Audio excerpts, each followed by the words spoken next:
So we have discussed about the first 1971 conventional superiority of India is established in the military sense. Then after that, Pakistan, what it started doing is it started taking up an approach which is called as bleed India through 1,000 cuts approach. And under this approach, what they did is rather than fighting a conventional war, they went for unconventional warfare, of which the most important one is by using terrorism. Initially, they tried to support the Khalistani movement, but it was not very successful. Then thereafter, what they did is 1979, 8 years after the war with India, Soviet invasion of Afghanistan has happened. So Americans wanted to create a fighting force against the Russians. So at that point of time, the Pakistanis lent their help. So they in fact invited some scholars from Saudi Arabia, Wahhabis. So then apart from that, the American money was involved. So in these schools, some Afghans were trained, and that is the reason why they are called as Taliban. Taliban means student. So they were trained there. Then after getting trained there, these people, they went and fought against USSR. Then after that, by 1989, this war was successful, sir. So then thereafter, what happened is Pakistan requested the same Taliban and along with the Saudi scholars in order to follow a similar approach in India. So that is the reason why they established numerous schools in Pak occupied Kashmir region. They trained the militants, the Kashmiri youth. Then after that, the insurgency, it started in Jammu and Kashmir. Then after that, what happened is till 2001, the insurgency was continuing. Pakistan was directly supporting the insurgent groups.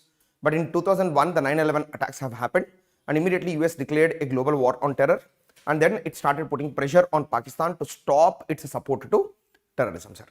So, and when it put the pressure to stop support to terrorism, what Pakistan did is it went for a new project called Karachi project, wherein rather than promoting militancy just in Jammu and Kashmir, they extended the militancy to the rest of India.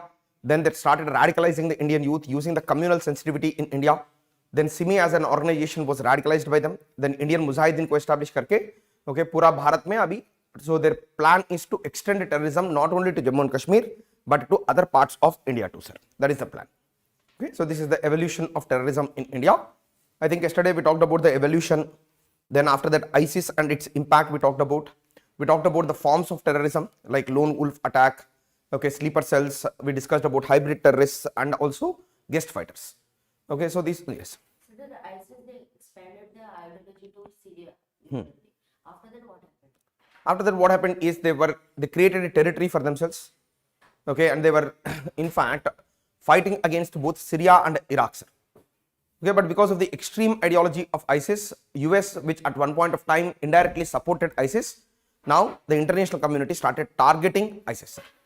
Primarily because they created a Khalifa, they gave a call to the Muslims across the world, they are conducting lone wolf attacks, guest fighters are going from foreign countries. So because of which an international alliance was formed by USA, and it started aerial bombing of the ISIS held territories, sir. So this is how the things have happened. In that operations, in fact, USA was involved. Then NATO itself was involved, sir. It's not just USA, and they continuously bombed them, and finally they lost all their territory in Syria and Iraq. I've shown the map, right? Yes, sir. In India, Sunni Islam is the most prominent one. Shias are in minority, Sunni is in majority. So Shias are found only as a micro minority within the Sunni Muslims of India. So that is the case. Majority are Sunni Muslims. Any other question? The terrorist organization in Jammu and Kashmir, they want separation of Jammu and Kashmir from India. See, that's the reason why I told you about the ideological diversity. So competitive terrorism industry, when I was talking about, what Pakistan is doing is it is supporting all forms of anti-India activities, sir, which includes the independence too, pro-Pakistan stand too. So then along with that, some people in fact fight against the fight for Islamic ideology. So all streams are present. There is no singular stream. We can't say that this person is only fighting for independence. This person is only fighting for integration into Pakistan. Their aims are not well defined. Each group has its own aims, sir. समझ में आ रहा है आप लोगों को? Yes. So any other question? Any other question, sir? Any other question? Good. Okay. So I think we are done with the topic of terrorism, but we have to discuss about FATF also we have talked about, right? 40 plus 9 recommendations. The flowchart I have given. Then I talked about how this FATF recommendations, initially Pakistan was put in grey list, but in 2022 it was removed from grey list. Then blacklist होते क्या होता है? Okay, so grey list में रहे तो क्या होता है? Additional guarantees they have to give. Blacklist में लगा दिया तो then there cannot be any international funding. Trade and commerce also is banned. So this way FATF recommendations also we have talked about, and the FATF headquarter is present in Paris, sir. Okay, so in fact it is started by OECD, right? I think I accidentally told yesterday that it is started by G20, but I think it is started by OECD, Organization for Economic Cooperation and Development. Yes, so OECD is the one which started it, sir. I think I accidentally told yesterday that FATF was started by G20, and currently we have in total 39 member states in OECD, sir. How many? 39 member states are present in OECD, of which 2 members are in fact not just members, they are in fact councils, organizations. One such council is GCC is one council. Then along with GCC there is one more council, European Commission. Both of them are in fact large organizations, but in total there are 39 countries in OECD. Not OECD, FATF, sir. I'm sorry, FATF में 39 member states है, and Indian government also, because Indian government follows the FATF 40 plus 9 recommendations, sir. That is the reason why what we have done is, first we tried to investigate all the cases which are related to money laundering and terror financing. Then after that we took some prosecution also we have done. First identified, prosecuted, then prevented the money laundering and terror financing from happening. Then along with that, one recommendation of FATF is to establish specialized organizations, right? Yes, specialized organizations. So does India has any specialized organization to tackle money laundering, sir? Enforcement Directorate is the special organization that we have in order to tackle money laundering and enforce money laundering, sir. Then apart from that, is there any special law which tackles money laundering and terror financing, sir? PMLA, Prevention of Money Laundering Act, is the special law that we have. Then along with the special law, we also have a specialized agency, that is Enforcement Directorate, in order to tackle the crimes of money laundering, sir. Okay, then along with that, money laundering and terror financing as a crime, it cannot be handled by a single ministry, right? Okay, because which money is terror money, which money is being laundered, identification itself is very difficult. So that is the reason why in India what the government has done is it created an interministerial coordination committee. So which includes ministries like defense, okay, then along with that, so we have finance minister. So then apart from finance minister, we have, okay, Ministry of Commerce also is there, because commerce is also used for money laundering and terror financing. So multiple number of ministries together, they created an interministerial coordination committee in order to tackle money laundering and terror financing, sir. And this interministerial coordination committee is headed by none other than the Home Minister, sir. And it has an administrative wing to it too. And the administrative wing, it is headed by the Home Secretary, sir. Are you getting what I'm trying to say? So this way, multiple ministries together are trying to handle the threat of money laundering or terror financing in India. Now, apart from handling the terror financing, one more important step that has been taken. Just listen to me very carefully, sir. Here, this is also important. Internationally also, even though there was no definition, clear-cut definition for terrorism, UN has taken multiple number of steps in order to, okay, suppress the problem of terrorism, sir. And if you look at the UN taken steps, in total there are 4 resolutions, sir.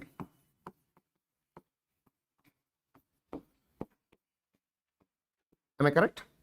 So these are the resolutions which can be asked as very good prelims questions, sir. So 1267, 1373, 2462 and 2482 are the 4 resolutions which are passed by UN, sir. And in fact, the 1267 resolution is a very, very important resolution. In fact, it created a committee which is called as 1267 Sanctions Committee, sir. It has created a committee called 1267 Sanctions Committee. And along with that, the 1267 resolution, what it did is, it created a separate list of global terrorists, sir. Separate list of global terrorists and terrorist organizations is created under, okay, 1267 Sanctions Committee. And the 1267 Sanctions Committee, which is a UN Security Council committee, it usually enlists the global terrorists, and global terrorist organization names also are enlisted in this 1267 Sanctions Committee, sir. So can you tell any name of a global terrorist who has been designated recently by the Indian government under 1267 Sanctions Committee? Recently means some last 2 years. Masood Azhar, sir. So Masood Azhar, we attempted in total, okay, somewhere around some 4 times in order to include Masood Azhar in 1267 Sanctions Committee as a global terrorist, sir. But all our attempts, whenever we try to include him in global terrorist list, okay, because China is a veto member in UN Security Council, it usually stops this resolution of India, sir. So nearly 3 times they have stopped, but finally in 2021 or 2022, we were able to force the 1267 Sanctions Committee to include Masood Azhar as a global terrorist, sir. Remember Masood Azhar? Okay, captured, released because of the Kandahar flight attack, the flight hijack. Then after that, he conducted parliament attack. Then recently, Pulwama attack is also the brainchild of this person. Only 40 soldiers have been killed in one go. So this way, what happened is we were able to finally get him designated, but we have again a long list of other terrorists who are operating from Pakistan, and we want the inclusion of all these terrorists into global terrorist ranking, sir. And once the members are included in the global terrorist list, then what happens is immediately there will be a foreign travel ban. Okay, wherever these persons go, they will be immediately captured. Then apart from foreign travel ban, there will be freezing of accounts and properties which are held in their name. Okay, उनका नाम पे जो भी property है, account है, सबको freeze करेंगे. Then उसके साथ साथ में, okay, so one more thing is the 1267 Sanctions Committee. So I have given the things, sir, that is done under 1267 Sanctions Committee: foreign travel ban, then freezing of accounts, then any other thing? Arms embargo. Arms embargo means, okay, so these terrorists or terror organizations should not be supplied with any arms. So this way, the 1267 Sanctions Committee, it comes with its own enforcement ideas, sir. These are the enforcement ideas, and the country where the global terrorist, designated global terrorist is present, the country also should prosecute the said person for different crimes, sir. समझ में आया आपको? So now what is Pakistan doing? It has arrested Masood Azhar because FATF में वो grey list में था, and there is high chances for it to go into the black list. They arrested him. He is in prison. Okay, but the prison is like a palace and mansion for Masood Azhar, sir. There he conducts public meetings. So all outside people also come in. Okay, so prison is in fact a place of public meetings for him. He is not punished, sir. In fact, staying in prison is not a punishment for Masood Azhar because he is conducting regular public meetings. उसका पूरा घर जैसा ही चलता है, sir, वो सब. And that too with police protection because the Indian agencies might kill him. So police protection भी रहेगा और उसके साथ साथ में उसका काम का कोई, okay, so there is no stopping of his work, sir. So this is how even after designating as a global terrorist, that was just a moral victory for India, but actually on ground the situation did not change, sir. And we have many more. Dawood Ibrahim is there. So then along with that, multiple number of terrorists are operating from Pakistan. We want the enlistment of all these names in global terrorist, but China is continuously protecting Pakistan, sir. Are you getting what I'm trying to say? Then apart from global terrorist designation, the next committee is, or 1373 is the next resolution, sir. And this resolution 1373, it has created an organization which is called as counter-terrorism cell, sir. Okay, 1267 Sanctions Committee has created, the 1267 resolution has created 1267 Sanctions Committee, whereas 1373 resolution, it has created an organization which is called as counter-terrorism cell, sir. And this counter-terrorism cell, rather than looking at individual cases, what it does is it evaluates countries for its, okay, legal framework, for its enforcement of anti-terror steps. Okay, it evaluates the countries, sir. Similar to FATF. FATF also doesn't go case to case basis, sir. FATF never investigates any particular case. What it does is it looks at the country's jurisdiction, whether the country is effectively working against terrorism. Does it have the necessary laws? Does it have the necessary enforcement agencies in order to stop terrorism? Are the countries taking enough steps in order to suppress terrorism? Is one thing which is evaluated by the CTC committee, sir. Are you getting what I'm trying to say? So it looks at the countries, jurisdictions, powers and agencies पे वो focus करेगा, लेकिन individual terror cases पे they will not investigate, sir. This is CTC as an organization, and in the year 2022, what happened is the CTC as an organization, it held a meeting in Delhi, sir. Delhi में meeting conduct किया, and this Delhi meeting, it focused on, so the more advanced technologies which are being used by the terrorists, sir. Okay, its main focus was on what? Cryptocurrency, more advanced technologies like cryptocurrency, then along with that UAV usage by the terrorists, okay, unmanned aerial vehicles, because primarily nowadays what is happening is Pakistan, with the help of drones, it is bringing the weapons into India and it is doing arms drops, sir. Okay, at a pre-designated latitude and longitude, the UAV is lifted from in air from the side of Pakistan and it comes to the Indian side and it drops the weapons there, sir. Okay, and the terrorists, they will collect the weapons from there.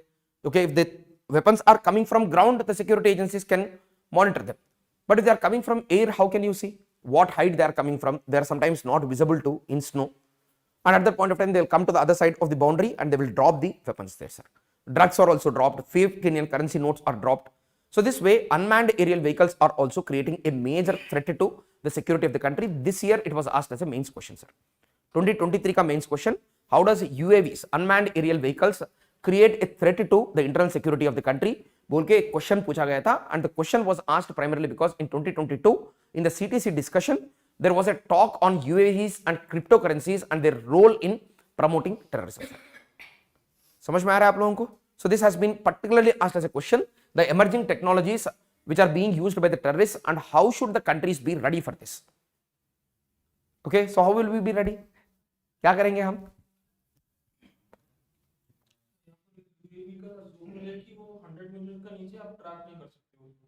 Yes, it is very easy for them. Okay, radars also cannot identify the UAVs if they are flying below 100 meters.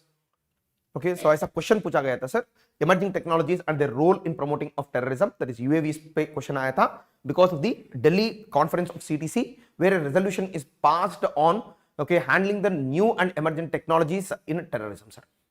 इसी पे question आया था. मैं बात करूंगा उसके बारे में बाद में because we have to discuss about some technologies too at later time, then we'll talk about this, sir. So this is the case. Then after the CTC, the next one is a 2462 resolution, and 2462 resolution it targets terror financing. Am I correct?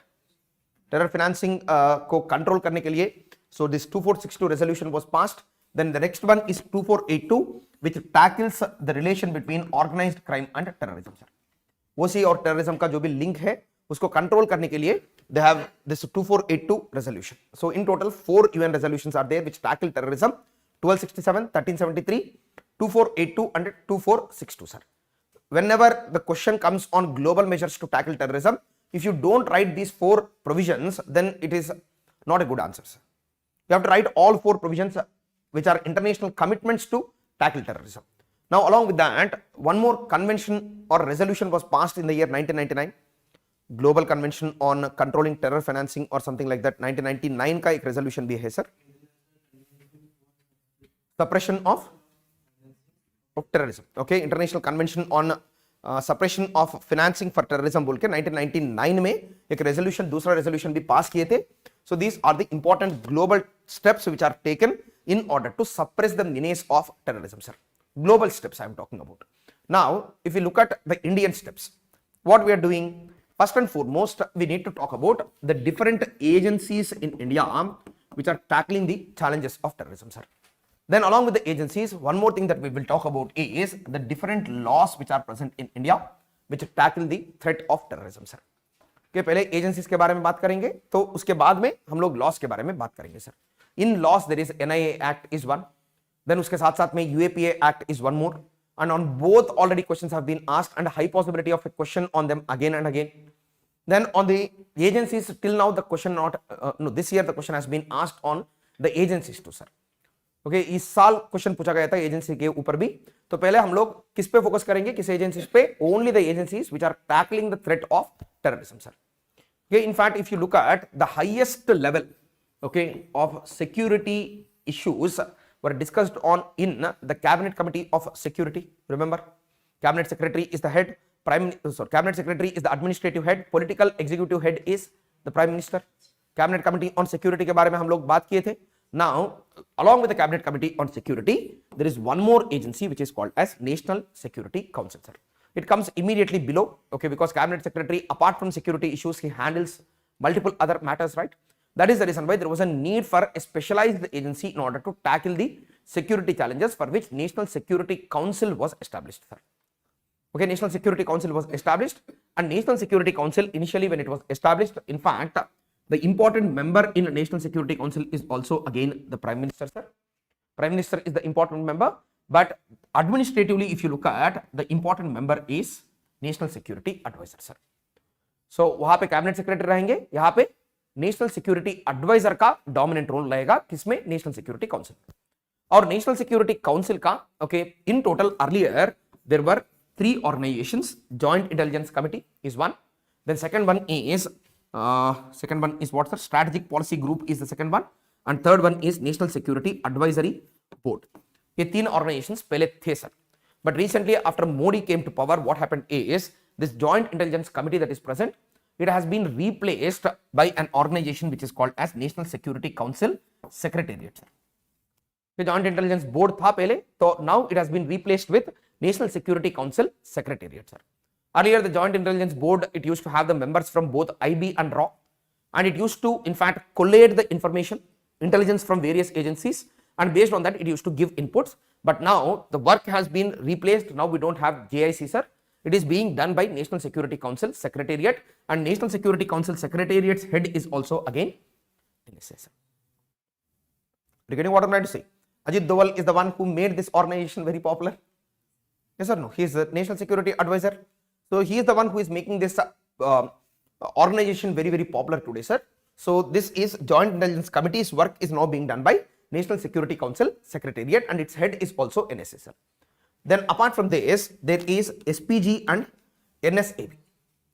Okay, so SPG and NSAB, and here SPG means what? Strategic Policy Group, sir. Okay, it is not the SPG which protects the Prime Minister, that is a different one. Okay, this is a different one. This SPG is a strategic policy group, and it contains numerous officials of Indian government who had experience in security related matters. So members from military, members from civil administration, members from intelligence wing. So all of these members are in fact made members of the SPG, sir. And in fact the appointment mechanism is also through the Prime Minister. So Prime Minister se appointment mechanism hoga, or officials who have a good experience about the security related matters, they are appointed here, sir. And the main work of SPG is it does long-term security analysis of the country, sir. Because most of the times what happens is security related matters are tackled only from the short-term vision. That is, whenever the security issue comes up, we are going to tackle it. But the thing is, there is a requirement for long-term security analysis. What kind of threats can come in the future, not just now. How to tackle them. What kind of agency should be there. In fact, strategic policy group, it converts the security approach from a knee-jerk reaction to a holistic approach, sir. Knee-jerk reaction means what? No, knee-jerk means what? When the issue comes, at that exact point of time, if you react, then it is called as knee-jerk reaction, sir.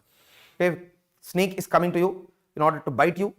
So then what you do? Okay, so you, in fact, immediately what you will do? You will try to take out your leg. That is what is called as knee-jerk reaction. Whereas a long-term holistic approach means what?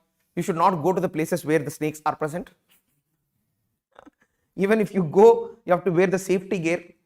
Okay, so these kind of things are called as holistic approach based strategies, sir. And in holistic approach based strategies, the strategic policy group, it takes very, very important role in holistic analysis of the security situation of India. What kind of things should be done? So all of these things are part of this strategic policy group, sir.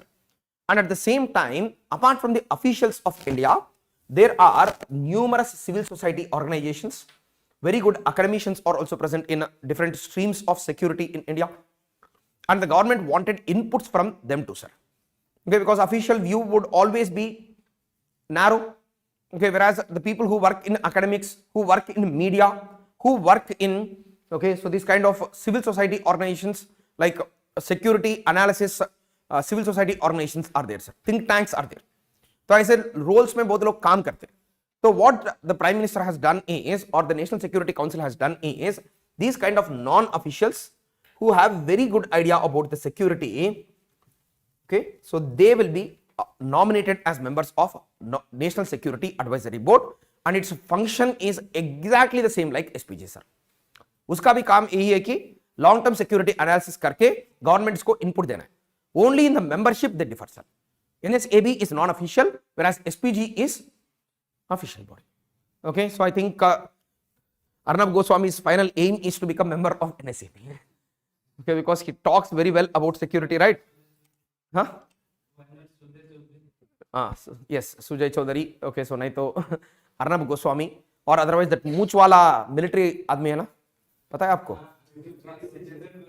हाँ, रोता है. Okay, क्या क्या कर रहे हैं हम लोग soldiers वहाँ पे?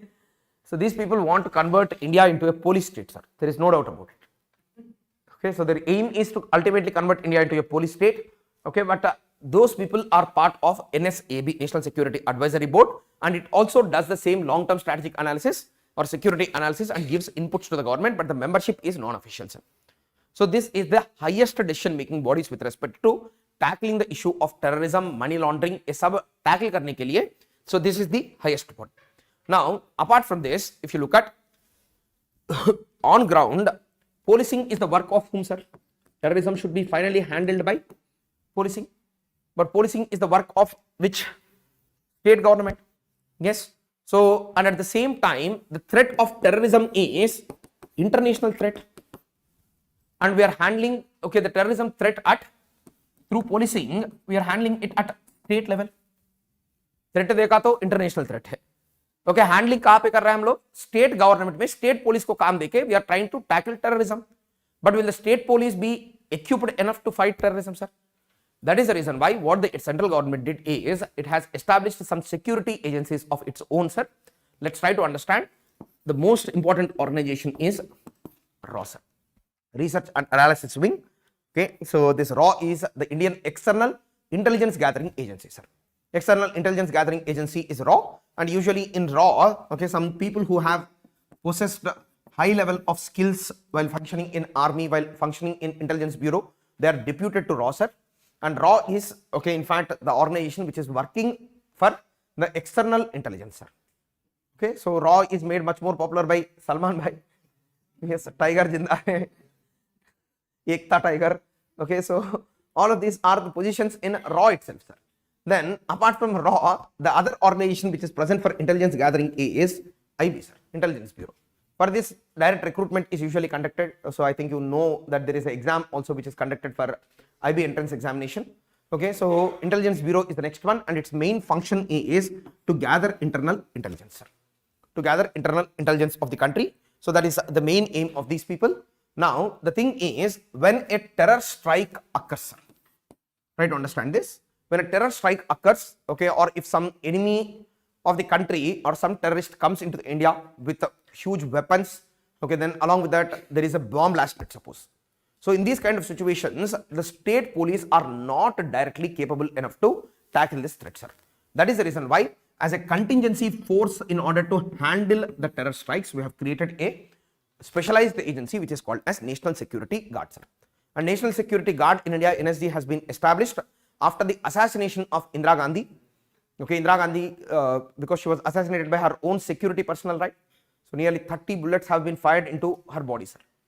Okay, so they've shot in total 33, but 30 were fired into her body. So she died, and after that we have created this organization called NSG. And whenever a terror strike occurs, or whenever there is a threat of a terror strike, bomb blast, immediately the first responder is NSG, sir, from central level. First responder from the central level is NSG, and these are specialized elite commanders and elite forces who are trained for handling terror strikes, bomb blasts, anti-hijacking operations. So then multiple number of skills are given to these people, and NSG is the organization which responds to the terror strikes, sir. Yes. Okay, air, water and land, all three domains may, they are specialized forces, elite commandos, sir. Okay, Black Cat. NSG is also called as the Black Cat, sir. In 2611 also you might have seen Unni Krishnan was one NSG commando who died during the 2611 attacks, okay, fighting. So that was the case. So NSG is the one which is elite specialized commando unit which responds to the terror strikes from the central level, sir. Then apart from NSG, what happened is in 2611 attacks happened in 2008, sir. So when 2611 attacks happened, the terrorists came with very advanced weaponry and satellite phones, but at the same time the state police, they did not even have proper, okay, so bulletproof vests also were not present, sir. Many police officers, they were wearing the bulletproof vests and they went in front of the terrorists and they were shot dead because the bulletproof vests were of very low quality which could not handle the firing of AK-47, sir. Okay, Hemant Karkare Bulke, there was one person. Then apart from that, one more constable. Okay, when the terrorists were firing bullets, he with just a mere lathi, okay, he went and embraced, okay, this Ajmal Kasab, sir. And in the process, what happened is his entire body was shot, his stomach was tore open with the bullets, but even then he did not let go of his grip, because of which he was able to finally capture, the only terrorist who was captured alive was Ajmal Kasab. And it was done by a police constable in Mumbai, sir.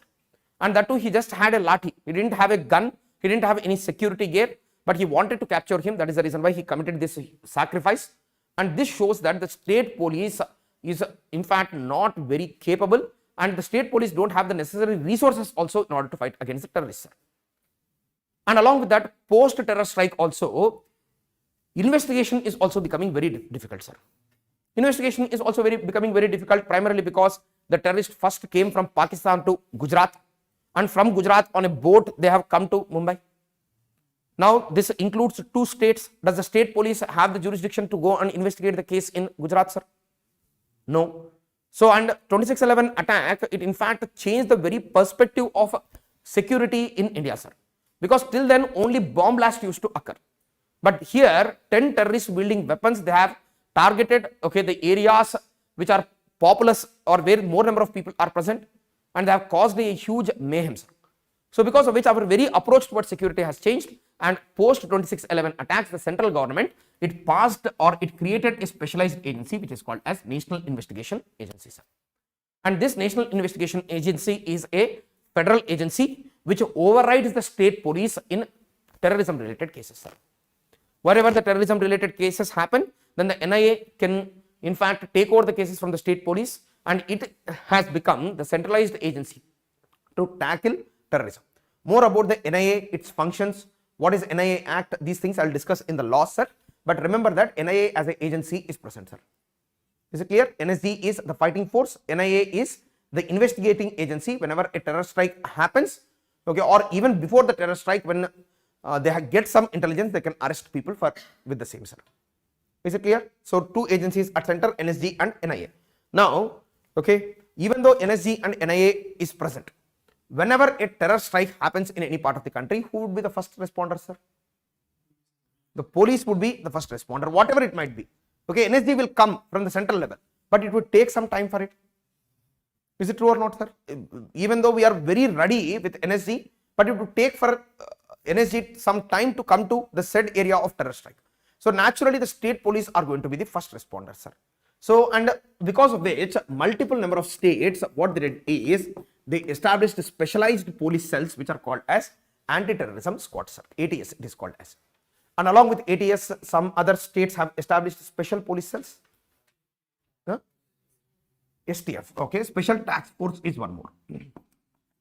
So 2 kinds of police organizations were established in different states, sir. ATS is anti-terror squad, and one more is special task force. Within the state police, they have created these kind of specialized agencies to handle the threat of terrorism, sir. Multiple number of states have done this. So they established their own ATS and STF. So does Odisha has a ATS, sir? Yes. So anti-terror squad is there in Odisha too, it seems. So ATS or STF would be present, sir. These are the specialized police wings which handle the threat of terrorism, sir. Now understand this carefully. One more important thing is, so apart from ATS or STF, any state police can function only with effective intelligence for them, sir. Yes or no? They should get the intelligence whether where the terrorist strike is going to happen, where is the probability, what is the being communicated. So intelligence is very important for anti-terror agencies to work, sir. That is the reason why at every state level they have created these cells which are called as special cells, sir. And these special cells, what they do is they have a contact with RAW and IB, sir. And this RAW and IB, it provides the intelligence to the special cell, and the special cell in turn communicates the information to ATS and STF, sir. Is it clear? So ATS and STF को कहाँ से मिलता है information, intelligence? It come from special cell, sir. Then along with that, the central government wanted to create a centralized intelligence gathering agency, sir. And with this intention, the central government has created an organization which is called as NatGrid, sir. NatGrid बोल के एक central organization has been created, and this is the organization which gets the intelligence inputs from multiple number of agencies, ranging from the revenue agencies, ranging from the Home Ministry, Defense Ministry, RAW, IB. All the intelligence is gathered together and it is given to the NatGrid, sir. And NatGrid, what it does is it processes the information, and based on that it gives some inputs, sir. Because all the information which is being communicated might not be relevant for intelligence. Only some information is relevant. So that is the reason why NatGrid, what it does is it processes the intelligence, and after processing the intelligence, NATGRID provides intelligence inputs only to 11 central agencies, sir. Okay, so the state police are not having the clearance to access the intelligence information of NATGRID. तो पूरा intelligence को gather करके उसको analyse करके inputs में convert करके what these people do is they give the information to 11 central agencies, sir. They don't provide any information to the state police. Are you getting what I'm trying to say? Because the very nature of intelligence is, if it is known by everyone, then it cannot be intelligence. ये सबको पता है तो उसको intelligence क्या मानते हैं sir? Paper में भी आ जाएगा कल. Okay, and the thing is, okay, so intelligence needs some clearance, sir. Okay, everyone should not be given the information about intelligence, because in security related matters secrecy is very important, because you cannot trust every Tom, Dick and Harry. क्या पता कि वो खुद double agent होगा और वो information दे दिया तो क्या करेंगे सर हम? Are you getting what I'm trying to say? That is the reason why clearance is very important. NATGRID provides information only to the 11 central security agencies, sir. Then immediately the state starts saying, we are supposed to fight terrorism, but we are not being given any intelligence input. So at this point of time, what the central government did is it created specialized agencies which are called as MACs, sir. Okay, multi-agency coordination centers. Am I correct? Multi-agency center बोल के एक central multi-agency center को establish किया sir, and it also analyzes the information. It also provides intelligence inputs, and this CMAC it creates SMAC, sir, state multi-agency committees, cells. One is center MAC. Okay, one more is state MAC, state or subsidiary. Subsidiary. Okay, subsidiary are present at the state level. So SMAC बोल के हर state में एक organization रहेगा, and SMAC along with the special cell it also provides intelligence inputs to ATS and STF, sir. Okay, so understand this very clearly. NATGRID information is not accessible to the state police, sir. It is only given to the 11 central agencies. Then CMAC and SMAC are the organizations which provide the intelligence inputs to the state police. And along with that, the special cell as an organization, it is in direct contact with IB and RAW, and special cell also provides intelligence inputs to ATS and STF, sir. समझ में आ रहा है आप लोगों को? तो central agencies में क्या क्या ऑर्गेनाइजेशंस है? NSD is one, NIA is one more. Then apart from that, at state level, what organizations do we have? ATS, STF. Then intelligence के लिए center में NATGRID is there. At the state level, SMCs are there and special cell is also there, sir. Are you getting this? So this is the architecture that we have created administratively in order to tackle the challenge of terrorism, sir. Is it clear? I think you have understood this. Yes. So this is very, very important, sir. So actually this exact thing has been asked as a 15 marker question this time, sir. The various security agencies and their mandate कुछ question आया था ऐसा. Yes, sir. CMSC to work independently, or they get the information from NATGRID? No, they don't get any information from NATGRID, sir. NATGRID 11 central agencies doesn't include CMAC. Where they also get some access to some information of, yes, they have their own intelligence. Parallel organization it is. Okay, don't ask me about the effectiveness, but parallel organization is there. Okay, how they are working, what kind of inputs they are giving, I highly doubt it, sir. Okay, primarily because okay, many people who work in the military at very high levels, and along with the military, the state police also who are working at very high levels, they don't get any proper intelligence inputs. Even today they are facing intelligence failure is one of the main reason for terror strikes, sir. Because okay, so lone wolf attacks is a different case.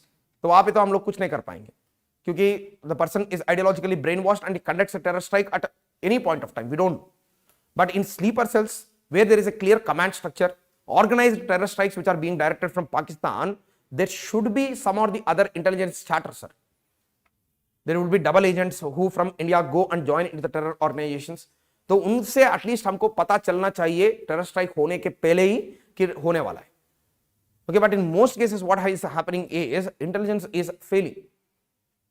Okay, even though it is very flashy nowadays, okay, to say that we have gone covert, we stayed in Pakistan for so many years and stuff. Okay, it is very flashy to say, but what kind of intelligence inputs we are getting to know? Okay, but people say that okay, the intelligence can be evaluated only by their failures.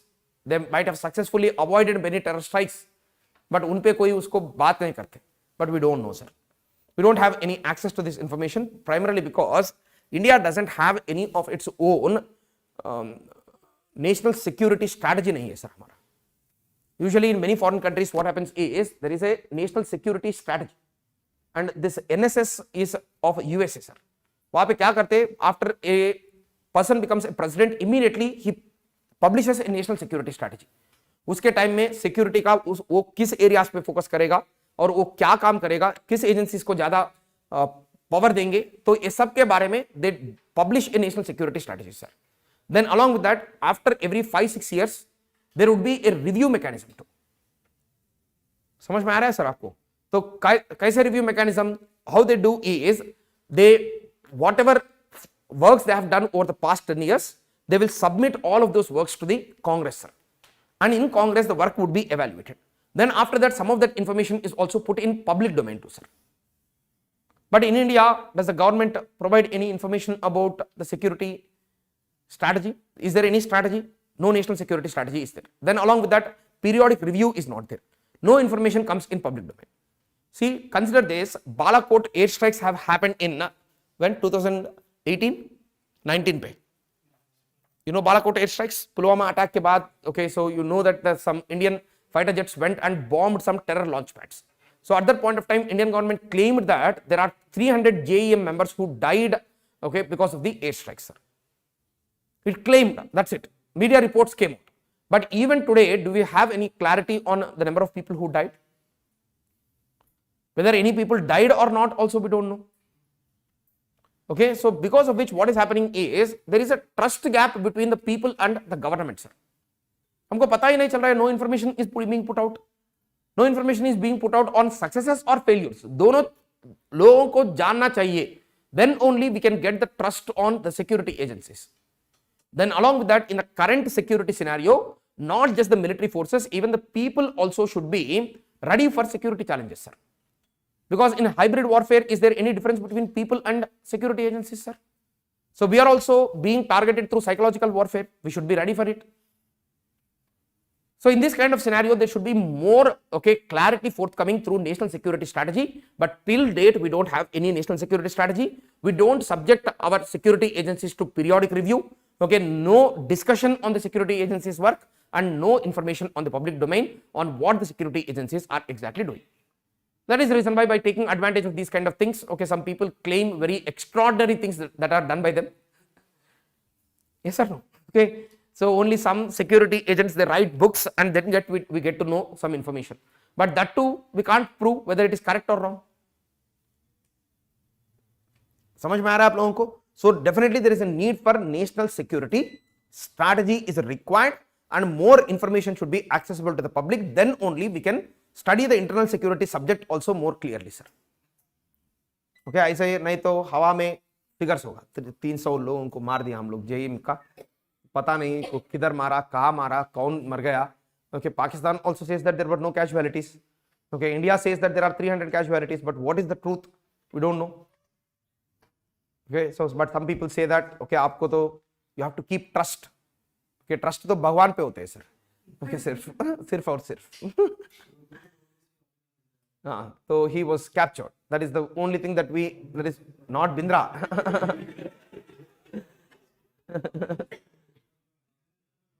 Huh? What? Abhinandan, what is his name? Abhinandan Vartaman is the person's name. He was captured. That is the only thing that we know. We know that the flights have gone. A person has been captured. But what the flights have done, okay, was there any attack or not, okay, is not known, sir. Okay. Which one? Satellite images में कोई क्या मिला हमें? Okay, so we saw that some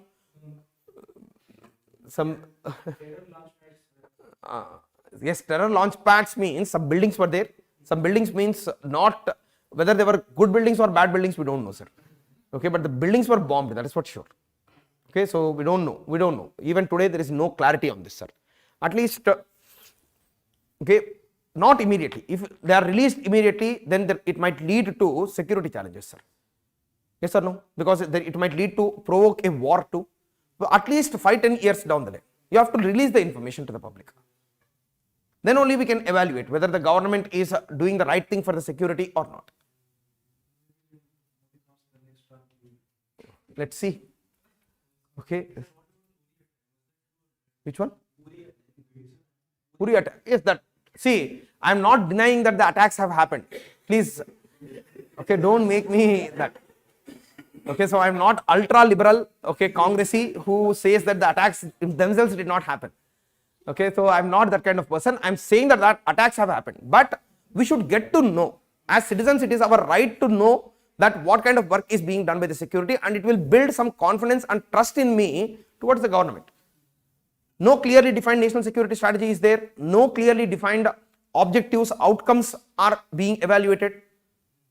Yes or no? Then along with that, the budget is also not discussed. You know that RAW and IB's budget, what it is done? Now, without any discussion, it is voted upon, sir. There is no discussion ever. Are you getting what I am trying to say? So these are some of the issues which are there. Okay, so those should be corrected, but I don't think so that this question would be asked, sir. This question would not be asked, but national security strategy is much required is one thing that we have to say, sir. Okay, because many developed countries which maintain very good security, they publish the national security strategy. Because the people will get to know what is their role in the national security. समझ में आया आपको? Periodic review mechanism would be there. Successes, failures, everything is evaluated clearly. Then only, okay, it will lead to increase in efficiency of the security agencies, sir. Because wherever there is secrecy, automatically think that there is inefficiency, corruption, everything possible is there in the places where there is secrecy, sir. Not immediately, 10 years down the line, at least the security report has to be submitted, sir.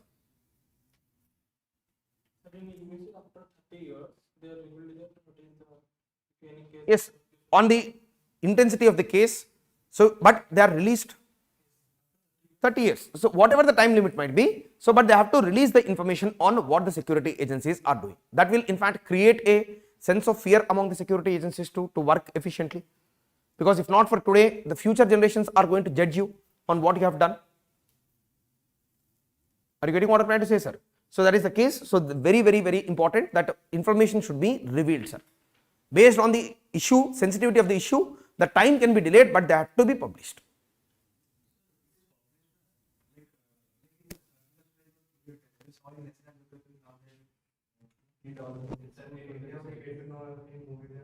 Yes, only movies, series. Okay, leave it be, sir. So now let's move to the next topic because we cannot spend so much of time. I think you have understood the agencies. Now let's discuss about the laws, sir. In laws, there is UAPA, there is NIA, two acts are there that we need to discuss, sir. And UAPA is a highly controversial act over the past few years, and UPSC has also asked questions on UAPA. So in fact, what is this UAPA? What kind of powers it does? Why is there so much public criticism against UAPA? How it is being used? How some people say that it is being misused too? Let's try to understand, sir. Okay, when it comes to this UAPA Act, or shall I read through the handout or shall I discuss UAPA too? Discuss. Let's discuss UAPA, then we will go through the handout, sir. So when it comes to UAPA, UAPA is a specialized law which has been enacted by the central government. So and originally UAPA as an act, it was enacted in the year 1967, sir. What was the security challenge that we had at that point of time, sir? 67 May?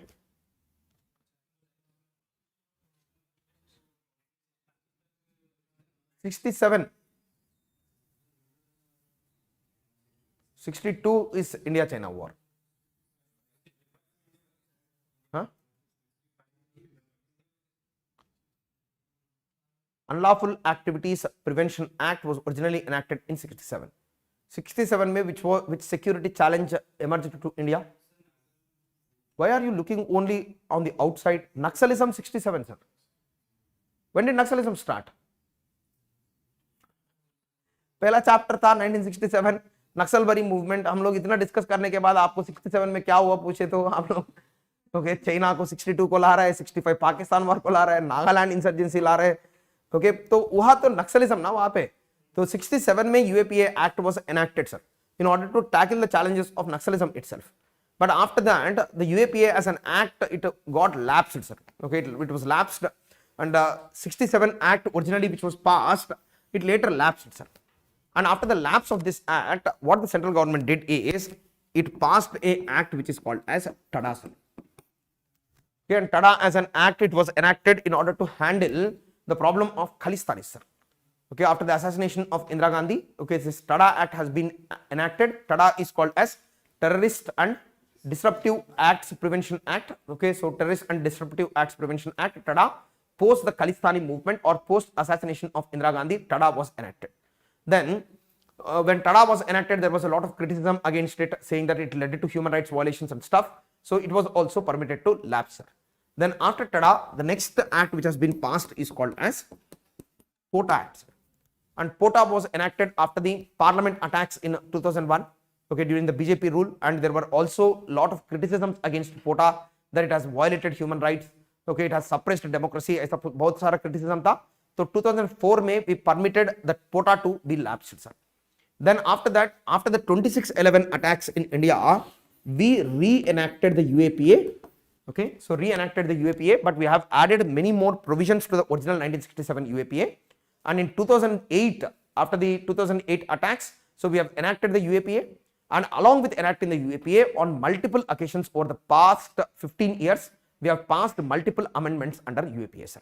More and more powers we are giving under UAPA, and UAPA is Unlawful Activities Prevention Act, and today this is the act which we are using in order to tackle the challenges of terrorism, sir. And in its essence, UAPA is nothing but it is a Preventive Detention Act, sir. It has the powers of preventive detention, so wherein a person can be arrested even before he commits a crime, sir. And UAPA, it provides for some specialized powers and specialized, okay, provisions are provided under UAPA, sir. And UAPA as an act, it is, okay, in fact enforced by both the state and central government, sir. State government भी enforce कर सकते हैं UAPA को, और central government also can file cases under UAPA, sir. Both state government and central government can use UAPA, that is Unlawful Activities Prevention Act. Try to understand this very, very carefully. It means that state police also can book cases under UAPA, and along with that, the central agencies also can book a case under UAPA, sir. And what powers that it give is, what it does is, under UAPA Act, any person, he can be put under, okay, custody for 30 days, sir. Okay, 30 days a person can be put under custody. Usually the custody norms are what, sir? How many days a person can be put under custody under normal laws? Normal laws में custody में कितने दिन रह सकते हैं? 24 hours. So a person cannot be put in custody without the charge sheet for more than 24 hours. If you want to extend, then you have to take a special permission from the magistrate. That is the reason why usually police does what? Usually before holidays they arrest. So that the custody can be extended for more time, 3 days, 4 days. Then after, without filing charge sheet, after giving proper, okay, body massage to him, they will release him. This is usually done, but under UAPA, person can be put in custody for how many days, sir? 30 days. And along with custody for 30 days, one more special power that UAPA does give is, it gives the police a time of 180 days in order to file the charge sheet, sir. Charge sheet file करने के लिए कितना दिन? 180 days is the time limit for charge sheet, sir. It means that a person can be arrested, detained, and for 180 days you need not even file a case against him, sir. 180 days is what? 6 months. Until 6 months he doesn't know why he is arrested. Okay, so and the court and the state also doesn't know why it has arrested the person. And this 180-day limit, it also has the provision to extend the 180-day limit to, sir. Okay, so you remember Rowlatt Act, sir? Rowlatt Act का क्या provision था? Arrest without warrant and detention, sorry, punishment without trial is the one. But here too, we are in fact detaining the persons for very long period of time. 180 days we are detaining the person without filing the charge sheet against him, sir. Then along with that, after 180 days, once the charge sheet is filed, the most important power that UAPA give to the police is, okay, in fact, getting a bail under UAPA is impossible, sir, almost. Very, very strict provisions for bail are there, and the police can, okay, for a long period of time, they can deny the bail to the accused person, sir. Charge sheet file करने के बाद, okay, bail लेने के लिए, it is almost impossible to get a bail under UAPA, sir. the bail provisions are so strict that bail cannot be accessed by any person who has been detained, sir.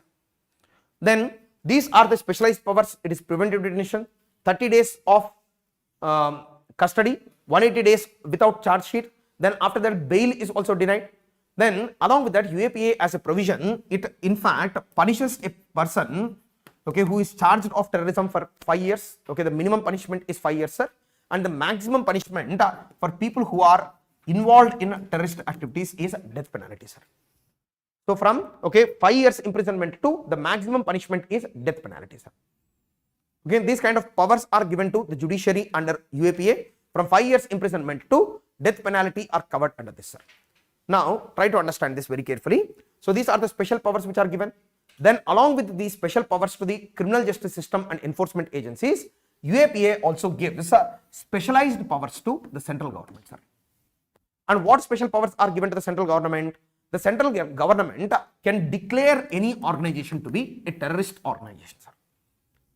Okay, any organization, it can declare it to be a terrorist organization. And what happens is, once an organization is declared as a terrorist organization, any person who is associated with or who is a member of this organization can be arrested, detained and punished for the mere membership of this terrorist organization, sir.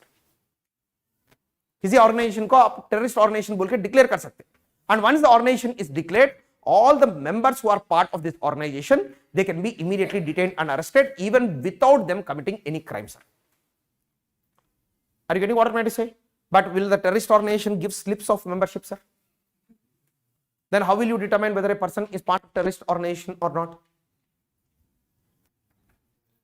Membership का कोई criteria रहेगा क्या slip मिलेगा आपको? नहीं ना, तो फिर कैसे डिटरमाइन करेंगे कौन टेररिस्ट ऑर्गेनाइजेशन में शामिल है कौन नहीं है? Their activities, okay, the possessions of theirs. Even if you possess a small pamphlet of a Naxal organization or a terrorist organization, you can be detained by saying that, okay, you possess, okay, the terrorist organization's membership, sir. आपको पता भी नहीं होगा, कोई आपके घर के सामने आके, okay, आपको 1000 rupees contribution किसी political party को मांगे, आप दे देंगे. देने के बाद what happens is he will cut a slip for you, 1000 rupees you have given. So then after that he will be captured by the state police saying that this person is funding terrorism, और book में slip का 2 हिस्सा होता है ना, एक काट के आप देखो देते, दूसरा उसके पास रहेगा, वो स्लिप का बुक निकाल के आके ओके आपको घर से उठा सकते sir, saying that you are part of a terrorist organisation. Understand the specialised powers, very very very important sir, very important. So terrorist organisation membership determination itself is difficult. Then one more thing is, after the central government declares an organization to be terrorist organization, it publishes in the gazette, sir, official gazette, that this organization is a terrorist organization. Then okay, the UAPA Act also provides for a review mechanism of the said thing. There is a specialized tribunal which reviews whether an organization is a terrorist organization or not, and this tribunal, it permits the government to okay continue the organization as a terrorist organization, sir. समझ में आ रहा है आपको? पहले आप लोग declare करेंगे, उसके बाद ट्रिब्यूनल के पास जाएगा, tribunal permits you, then you publish it in gazette, sir. समझ में आपको? 3 स्टेप्स रहेगा, पहले डिक्लेयर करेंगे, फिर ट्रिब्यूनल के पास जाएंगे 30 दिन के अंदर, और ट्रिब्यूनल जजमेंट देगा आपके whether the organization can be considered as terrorist organization or not. Then after that you can publish it in gazette. But till now, okay, not even a single decision of the tribunal has gone against the central government, sir. The reason being, the person who is a judge in the tribunal, he is also appointed by the central government. समझ में आ रहा है आपको? Procedural problems आपको समझ में आ रहे हैं यहाँ पे? तो टेररिस्ट ऑर्गेनाइजेशन एक डेजिग्नेशन है. देन दूसरा डेजिग्नेशन है, okay, the government can declare any person also to be a terrorist, sir. Not just organization, but any particular person also the government can declare him or her to be a terrorist, sir. Why only him? Okay, so her also can be a terrorist. So him or her also, a person can be declared as a terrorist by the central government, and once a person is declared as a terrorist, immediately what will happen is there will be, okay, so arrest of the person, prosecution of the person, and these kind of things are done. But the thing is, when a person is declared as a terrorist, even before the prosecution could be done, doesn't it mean punishment before trial, sir? You are not conducting the trial. Court is not sitting on the case of the person, but you are declaring unilaterally a person as a terrorist. So this is the second thing. Then the third thing is, it defines terrorism, sir. Okay, it defines terrorism. But while defining terrorism, what it does is it gives a very broad definition of terrorism, sir. Okay, any activity which threatens the national sovereignty, unity and integrity of India, okay, can be considered as a terrorist activity. But, okay, so any activity can be considered to be a threat to the unity and integrity of India. Any activity can be considered as a threat to national sovereignty. Is it true or not, sir? See, there is no clear legal definition on which activities are part of terrorism. There is a very broad definition of terrorism. Any activity which threatens the national unity and integrity of India. So today, let's suppose I am giving one example. Rahul Gandhi is doing Bharat Jodo Yatra. But the central government is saying that this is not Bharat Jodo, this is Bharat Thodo. Okay, so this is Bharat Thodo Yatra and he is threatening the unity and integrity of India बोल के elections के पहले 6 महीने तक chargesheet file भी नहीं करेंगे but Rahul Gandhi को प्रिजन में रखेंगे. Is it possible or not, sir? Because you can say some remote evidence, okay, उसने मोदी को पनौती बोला, okay. So these kind of statements you can take to say that, okay, he is promoting unlawful activities and you can in fact imprison him. The very definition of terrorism is very, very broad, which includes even minor economic offences also as part of terrorism, sir. आप tax नहीं पे किया, you are challenging the national sovereignty, तो आपको उठाओ UAPA के अंदर. It gives such a broad definition of terrorism, sir. Understand this very carefully. Then, along with giving a broad definition of terrorism, one more thing that it does is, yes. So, in fact, under UAPA, you can resort to confiscation of property of the people who are declared as terrorists, and we can also confiscate all the properties which are associated with terrorist organizations, sir. Confiscation of property is one more special power, okay, that is given to the agencies under the UAPA. So confiscation of property, terrorist organization, terrorist as a person designation, then uske साथ साथ में terrorism itself is defined very broadly, and this gives enormous scope to the central government to book any anti-government activity as part of terrorism, sir. समझ लीजिए. And over the past 5 years, if you look at, okay, over the past 5 years, the total conviction rate under UAPA is just 3%. Past 5 year का average ले लिया तो कितना 3%. It means that out of every 100 cases that have been filed, only 3 cases ended with conviction, sir. It means that UAPA is being used in order to threaten the opposition. It is being misused. It is being used as a political tool. Okay, so to project any opposition member or media or any person who is involved in criticism against the government, they are being booked under UAPA. You remember I told about the Bhima Koregan incident. So in Bhima Koregan incident, numerous public intellectuals, lower caste leaders, communists, all of them were put behind bars, okay, saying that these people are, okay, threatening the unity and integrity of India and national sovereignty. But if you raise questions on caste, does it become a threat to the national sovereignty of the country, sir? Okay, and in fact, one of the detainee by the name of Stanis Swami, sir, he died in the imprisonment, in detention only. Even before the charge sheet could be filed, he died, sir. And multiple number of public intellectuals, it has been almost 2018 में Bhima Koregan incident हुआ था, sir. Now it is 2024. For the past 6 years, numerous media personnel, academicians, NGOs, all of them are put behind bars under the charges of UAPA, sir. Are you getting what I'm trying to say? See, the problem with UAPA like acts is the law in itself is not very bad, sir. But the thing is selective application of the law. Selective application of law, then that too using the law in order to suppress the civil liberties of people, in order to suppress the democratic rights of people is something which is being resorted to, which is proven by the low conviction rate that is present. But at the same time, shall we do away with the law, sir? Huh? What, sir? Okay, so if we do away with the law, can we tackle the problem of terrorism, sir? Definitely the security agencies require specialized powers in order to tackle terrorism. Otherwise, it would be impossible to tackle the problems of terrorism. Yes, sir. But how you can make a law objectively? Can you define in words what? Yes, sir. Yes. Okay. So just like yesterday. yes, okay, so but erectile bonds का क्या हुआ पता है ना आप लोगों को, देख रहे हैं ना news? Yes, so in fact UAPA as an act over the years it has been amended so many times, and the most recent amendment is 2019 amendment, sir, which includes even economic offenses as part of terrorism, sir. Economic offenses are also integrated as part of terrorism. So in fact it gives a very broad power to the security agencies, both state and center, and UAPA as an act also has some federal issues too, sir. Because what is happening is under UAPA, the NIA as an agency, it is given some specialized powers, sir. What kind of powers are given? The confiscation of property, earlier which was done by the state police, today it is being done directly by NIA without any information to the state police, sir. Earlier the cases under UAPA are usually prosecuted by the DYSP level officer in the NIA, sir. Now the powers have been given to an inspector. It means the inspector of NIA can override even the IG of the state police, sir. ये क्या scene है? तो police किस list में है sir? Finally state list में है, but NIA's inspector can override the IG of police. Then confiscation of property also earlier was done by the state police, but now the NIA is saying no, you should not do, we will do the confiscation of property directly. Are you understanding this, sir? Under UAPA, many a times what is happening is, okay, the people who are considered to be a threat to the government, they are being booked, sir. I'm not trying to take any anti-government stance.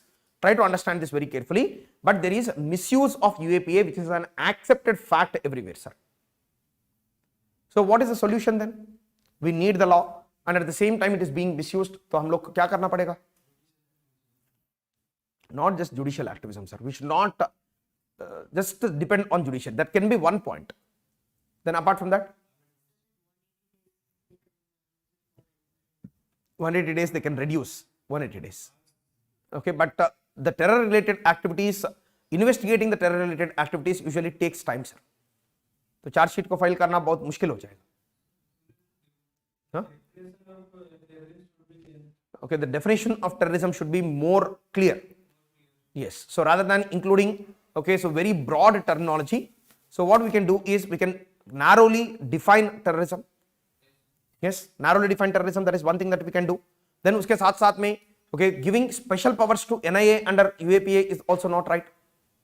Okay, that is also should be taken consideration into. Then along with that, one more thing that we can do is, okay, we can in fact put a provision saying that the UAPA can be invoked only by an officer who is of the cadre of SP or higher level. Otherwise, if the state police CI, if he invokes UAPA, then what he will do? Okay, so he has one enemy in the local region.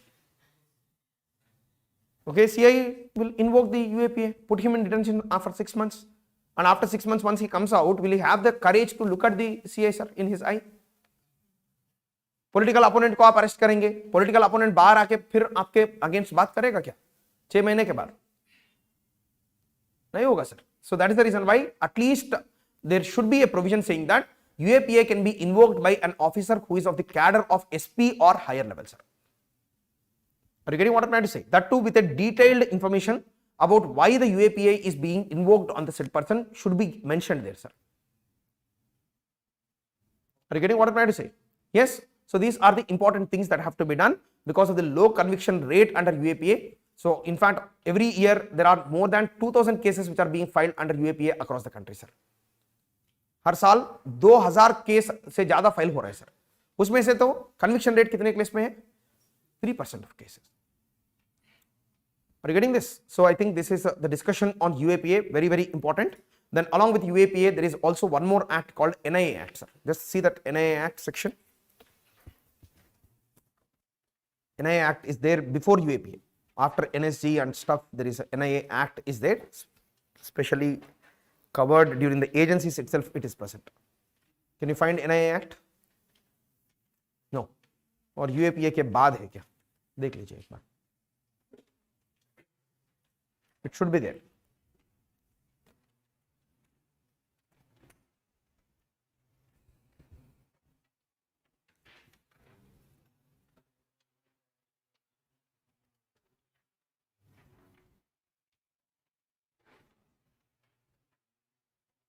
Is it not there? यहाँ पे वो diagram का hand out slide है ना, उसके बाद में national investigation agency बोल के उसके साथ में the 3-pronged diagram is there. Immediately after that the next slide, वहां पे एनआईए एजेंसी के बारे में बात किया और उसके नीचे एनआईए एक्ट को भी हैंडल किया sir. NIA act is originally passed in the year 2008 sir, in order to create a specialized federal agency, that is NIA, and NIA police have an overriding authority over the state police sir. And NIA as an act, what it does is it has 2 important provisions sir. One provision is scheduled offences, then the second provision is special court sir. Scheduled offences means what? It has a list of offences in which the central NIA can override the state police sir.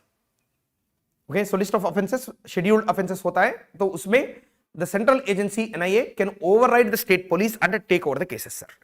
But the thing is, in 2019 the central government has passed an amendment to NIA sir, and in the amendment to NIA what happened is they expanded the schedule of offences, and in the new schedule of offences almost every offence is included as part of scheduled offences.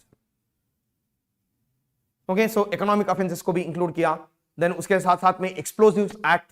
क्योंकि आपके पास कोई RDX है तो फिर भी NIA, आप state police को बगल में रख के NIA can come and arrest you, okay, for mere possession of RDX. Okay, so then apart from explosives act, okay, multiple number of acts were integrated as part of NIA in the scheduled offences, which in fact increases the power of the central agencies over the state police sir.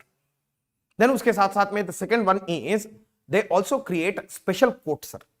These special courts are called usually as NIA courts. They are established in different states with the permission of the High Court, and all the cases which are booked under NIA Act or which the NIA is investigating under UAPA also, they will be prosecuted by this special NIA court sir. Are you getting this? Because in terror related crimes, the judiciary should maintain a level of discretion. There cannot be any open courts. Open courts नहीं हो सकता है. Then उसके साथ साथ में judges also need some special capabilities in order to evaluate the cases. That is the reason why NIA has established some special courts of its own, which are established usually with the permission of the state high court sir. समझ में आ रहा है आपको?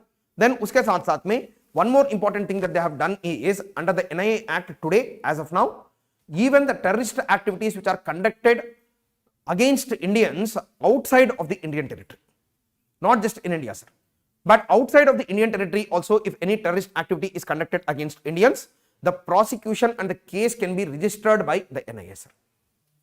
It means that the jurisdiction of NIA is today global jurisdiction. It is not just national jurisdiction. It is global jurisdiction, and any terror attacks which are conducted against Indians in foreign soil also can be prosecuted by NIA sir.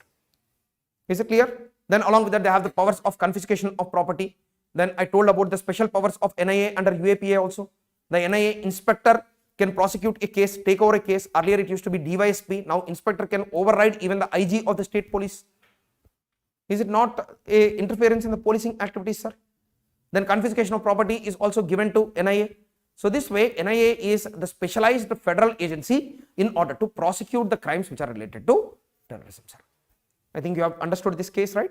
So this is very very important. NIA Act, UAPA Act, दोनों के ऊपर already question पूछ लिया sir. Already they have asked questions on both the acts. So now let's see the handout for this section sir. Yes. So because too much of central government interference in state police, that is the reason why the Chhattisgarh government, which was earlier Congress government, it took the central government to the Supreme Court, saying that the NIA Act is in fact interfering in our core functioning of policing. Okay, but the Supreme Court, okay, you know that it works in a different phase. Okay, so 6 months before now, 6 months before election, they are saying that from today the electoral bonds should be transparent. But already the funds which are needed to be collected have already been collected. Okay, so there are some issues sir, but the Chhattisgarh case is still sub judice. But NIA definitely compromises on the federal principles sir. There is no doubt about it. So in the name of security, so that is the reason why the first class itself I told you that if we give over emphasis to security, then the state will become a police state. And in police state there cannot be any democracy, federalism, people's rights, ये सब नहीं रहेगा. Sirf security will be the dominant force sir. Okay, but if that happens, then there is no meaning for the constitution. Are you getting what I'm trying to say? But at the same time, if we completely let go of the security problems, then we will become soft state. We need the laws, but any law in itself is not bad, sir. It is the implementing agencies who misuse the laws. The legal freedom is required in order to tackle terrorism, but in which cases we are applying the terrorism, okay, provisions, we should be careful of, sir. Then along with that, UAPA doesn't even define radicalization. Any person who is present at any level of radicalization, he is picked and booked under UAPA. So सबको terrorist मानते हैं. Are you getting what I'm trying to say, sir? So I think you have understood the said case, okay? So in fact, I'll tell you one very important example, sir. There was one public intellectual from Maharashtra by the name of Gautam Navlak, okay, and he is called as an urban Naxal by the central government. Okay, so usually public intellectuals, urban Naxals, the line is very thin, sir. Okay, one day you can be a public intellectual, next day you can become an urban Naxal. There is no doubt about it. So this Gautam Navlak बोल के एक आदमी था, उसको भी बीमा कोरेगन incident में arrest किया, sir. And he was 75 years of age. Okay, so and he had some health issues, because of which the court ordered the police to shift him to house arrest, sir. House arrest, and they wanted to give him bail, sir. And his house was on 3rd floor. Okay, 3rd or 4th floor में था, एक room था. Then the state police denied him house arrest or bail by saying that the house which he has on the 4th floor, it has too many windows, and it will be very difficult for the state police to guard the person there, sir. But what will a 75-year-old person do? Will he jump out from the window from 4 floors of a building and then escape? Is he Superman? The High Court itself said this. Okay, so क्या बकवास कर रहे हैं आप लोग? खिड़की से कूद के वो भाग के भी क्या करेगा? 75-year-old man, you are treating this way, and you are denying bail from him, and you are also not shifting him to house arrest. So this is excess बोल के. The High Court itself has given a lot of scolding to the Maharashtra State Police, and then okay shifted him to house arrest, sir. समझ में आया आपको कैसा misuse होता है? Don't write all these things in exam. Okay, Gautam नवलाख बोल के एक बूढ़ा था, उसको हाउस अरेस्ट के लिए परमिशन नहीं दिया, उसका health related. But you can coat स्टैनिस Swami case, sir. वो मर गया था बेचारा. Before the charge sheet, before knowing the charges for which he was arrested, he died in prison only, sir. Okay, there was one more person by the name of Professor Sai Baba. So that person is in wheelchair. उसको भी उठा के UAP के case के अंदर डाला. 6 साल हो गए सर, अभी उसको बाहर भी नहीं आने दे रहे. Which one? He was a JNU professor, Sai Baba. DU or JNU? I am not very sure. DU का? हाँ. Obviously humanities faculties only. They will not be engineering faculties, they will not be concerned with these kind of things. Okay, so this is the case, sir. So this is the various agencies, security agencies, their mandate, okay, and the various laws which are present. There is one last topic which I can discuss. Shall I discuss that last topic and then move it to the discussion of the handout, sir? In fact, the Indian security agencies, they follow different strategies, sir. Okay, in order to tackle the problem of terrorism, okay, they follow different strategies. In fact, usually the strategies are classified into one doctrine is called as the Malayan doctrine, sir. Second one is called as good grievance detection doctrine. Third one is called as counter proxy war doctrine, sir. पूरा 3 doctrine रहेगा, counter proxy war doctrine और एक good grievance detection doctrine, and first one is Malayan doctrine, sir. And Malayan doctrine is usually used in the places which are intensely affected by insurgency. कहीं पे भी insurgency ज़्यादा impact है तो वहाँ पे usually the security agencies use this doctrine which is called as Malayan doctrine. And under Malayan doctrine, what happens is, okay, so there is this organization called Military Intelligence Organization, sir, MI. So MI is a separate intelligence which the military has of its own, and the first step of the Malayan doctrine is the military intelligence agency, sir. So what these people do is they themselves will become covert operatives, sir. In fact, the military intelligence, it sends some people of its own, okay, into the general public, and through the general public they join into the proxy groups and front organizations, sir. वो खुद शामिल हो जाएंगे. शामिल होने के बाद what these people do is they create a terror map, sir. कि पता चलेगा कि कौन इंडिविजुअल इन्वॉल्व है, कहाँ पे इन लोगों का नेटवर्क है, ओके, किस एक्सटेंट के लिए इसका नेटवर्क है, कहाँ से इनको फंडिंग मिल रहा है, ये सब इंफॉर्मेशन टेरर मैप बोल के एक मैप को क्रिएट करेंगे सर इंसर्जेंसी अफेक्टेड रीजन्स में. And after creating the terror map, immediately they will move for these operations which are called as CTO or coin operations. Coin operation means counter insurgency operation. CTO means counter terror operations. Counter terror or coin operation, counter insurgency or counter terror operations, they will be conducted, and usually the counter terror and counter insurgency operations are conducted either by the NSG or by the army itself. So both these organizations, they conduct this operations, sir. Then after conducting the operations, even after conducting the operations also, what happens is the OGWs, even though the front organizations targeted, proxy groups are targeted, the OGWs are not completely weeded out, sir. Because OGWs are like normal civilians, तो किसको पता चलेगा कि वो overground worker है, किसी को पता नहीं चलेगा. तो इसलिए OGWs के लिए special strategy is usually employed by the raw. And what RAW does is it resorts to elimination of the OGWs, detention of OGWs. Okay, then after that, counseling of OGWs, all of these things are usually done by the RAW. And the last step is taken by IB. And IB, what it does is it stops any new OGWs from emerging, sir. Naya OGWs from emerging is stopped by Intelligence Bureau, sir. Are you understanding this? So it has in total how many steps, sir? 4 steps.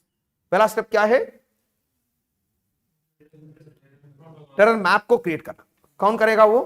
Military intelligence. Then उसके बाद में CTO और coin operations by the army और NSC. उसके बाद में ओजीडब्ल्यूज are targeted bye raw. Then after that, from the emergence of new ओजीडब्ल्यूज, okay, so we will stop the emergence of new OGWs with the help of IB, and this is the strategy which is used usually in insurgency affected areas, sir. Whenever the insurgency affected areas are present, the first step is we will impose AFSPA in those areas, sir. And after AFSPA only all these steps are happening, sir. समझ में आया आपको कैसे चल रहा है काम? Then after this, the second doctrine is usually called as good grievance detection doctrine, sir. And this good grievance detection doctrine में only a single agency works, and this agency is Intelligence Bureau, sir. And usually this good grievance detection doctrine is applied in communally sensitive areas, sir. Communally sensitive areas means the areas where already a communal riot has happened or where there is high possibility of communal riot is present. So in those areas, the IB operatives, they go into the areas in a covert fashion, sir. And after going there, they meet the leaders of various communities. They will try to reduce the communal tensions. And if any grievance is there for particular community, usually communal riots happen after some or the other grievance, right? So koi grievance rahe to immediately what the IB does is it reports the same to the political executive, sir. Koi bhi grievance hai, okay, which is genuine grievance, which has to be addressed in order to remove the communal sensitivity. So in those kind of situations, to the political executive, they give this doctrine, and once the political executive, it gets the information about the grievances, it tries to resolve them, sir. And usually this strategy of good grievance detection doctrine is against the strategy of ISI, sir. Primarily because numerous ISI covert agents also will be present in the communally sensitive areas, sir. And their intention is what? Provoking the communal violence. Their intention is to get the recruits from terror organization from the communally sensitive regions. But on the other side, the Intelligence Bureau's work is exactly opposite of the work that is being done by ISI, sir. Then the last one is very, very important one, which is called as counter proxy war doctrine, sir. This is very, very prominent. Under counter proxy war doctrine, it is mainly implemented by RAW, sir.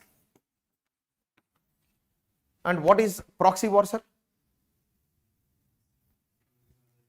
Using other organizations in order to destabilize the internal security of the country is called as proxy war. Now counter proxy war is what? Okay, so what we do is we go to the countries which are creating trouble for India. Okay, so usually a thorn can be removed only with the help of one more thorn. Yes or no? So that is the belief of this doctrine, which is called as counter proxy war. So what happens is the RAW agents, they go to Pakistan, and there what they do is they will find out the fault lines of Pakistan, and it is not very difficult to find too. Okay? Everyone knows the fault lines of Pakistan. तो वहां पे जाके what these people do is they will fund, provide arms, provide ideological support to anti-Pakistan forces which are present within Pakistan, sir. Okay, particularly Pakistan has major fault line in case of Balochistan, sir. Then along with that, Pashtunistan is one more. Okay, Northwest Frontier province which wants to become part of Afghanistan. So Pashtunistan is one, then the second one is this Baluchistan. So our security agencies go there and they provide the full support of the Indian government to these agencies so that we keep Pakistan busy in its own internal security problems rather than focusing on the Indian issues, sir. And in fact, in the past few years, this strategy of ours, it has given very good results for us, sir. Okay, because the Pakistan's direct support to the insurgency in India has at least, okay, based on the reports that we have today, because in security we can't make any absolute statements, based on the reports that we have today, the support to terrorism in India, it has substantially come down over the past 10 years. Primarily because, okay, what we are doing, whatever they do in India, the same mirror opposite we are doing, getting done in Pakistan.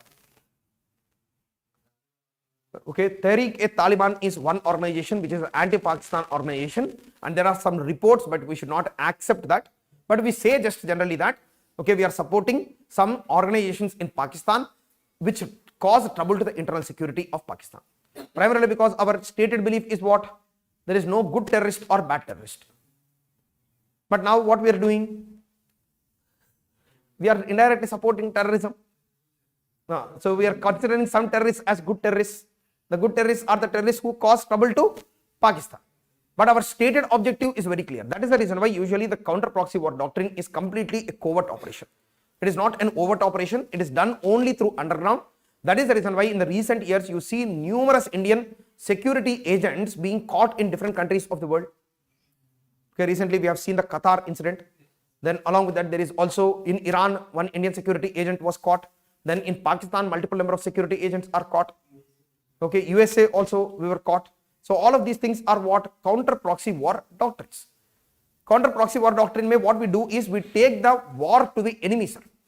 Rather than waiting for the enemy to attack us, what we are going to do is we are going to take up an approach which is called as offensive defense strategy, sir. In order to defend ourselves, what we are going to do? We are going to offend the enemy. That is what happened in case of Pannoon issue too. You know about Pannoon, right? So Pannoon issue, that Niger issue. So we got Niger killed. Yes, Pannoon we targeted and the security agencies got to know about this. All of these are part of counter proxy war doctrine, which is based on the principle of offensive defense, and offensive defense is the thing that we are using now, sir. We are conducting targeted assassinations. We are supporting the anti-government forces in Pakistan. Then along with that, what we are doing, okay, so we are also conducting surgical strikes, sir. Surgical strikes is also part of the counter proxy war doctrine itself, sir. It is also part of the offensive defense strategy itself. We are conducting surgical strikes too.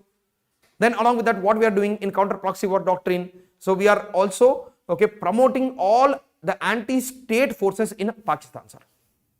We are funding them, we are arming them, and we are making them fight. And this is the doctrine which became very, very popular after 2014, sir. Once Modi came to power, then only, okay, this doctrine became very, very prominent. And people say that the offensive defense strategy is the brainchild of Ajit Doval, sir. Which one? Yes. So based on the speeches only we get to know. There is no published document. Okay, only on the speeches, very right. So only on the speeches, okay, the academicians have classified these doctrines, and today we are following the counter proxy war doctrine. Because many a times we went with an open hand to our enemies, sir. Okay, to make peace and compromise. But our open hands were always responded with fists. Okay, so then the right method to, okay, handle a problem is to create more problems, sir. But state ethics are different from individual level ethics, sir. Please don't confuse between them. So Arthashastra is a book, I think you might be knowing. It promotes all kind of ethical, unethical ideas, sir. Every possible unethical idea, okay, Kautilya has already thought about it, sir. Okay, it uses multiple number of strategies in order to defeat the enemy and win, sir. That is the only intention. Arth means power or money. So you have to gain power or money. At what cost is unnecessary? Okay, definitely there is Purushartha mein 4 cheez hai na, dharma, artha, kam, moksha. Usually the dharma shastras, they give dharma the highest importance, sir. But Arthashastra does what? It says that without artha, all other are meaningless. So first what we have to do is we have to promote artha, power. Because only, okay, power responds to power, sir. By begging we can never get peace. Understand this very carefully. So what we do, we use the enemy's doctrine against them, sir. They are fighting hybrid warfare in India. We create a hybrid warfare for them. We destabilize the economy of Pakistan. I'm not saying that we have done it, they have done themselves, but we can do that. So FATF, multiple measures. We will use the international means. So, and all of these are part of this doctrine which is called as offensive defense doctrine, sir. We need to offend in order to defend ourselves. China say, okay, so but our resources are not sufficient in order to tackle China, but even there also regularly we support, even though it is covert, we support the Tibetan separatists, sir.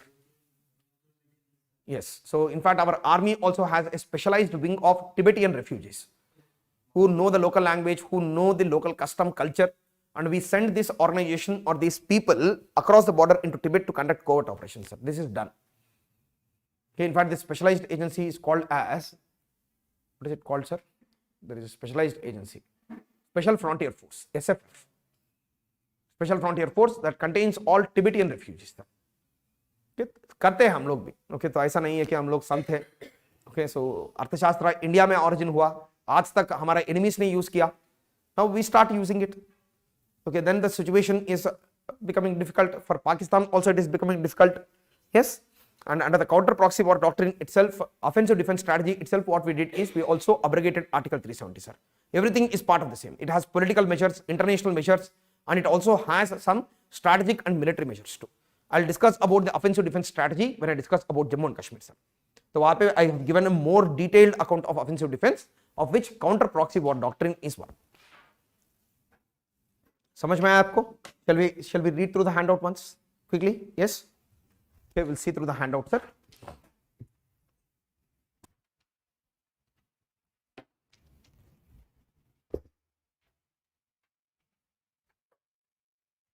Because some sections are important, we need to highlight them.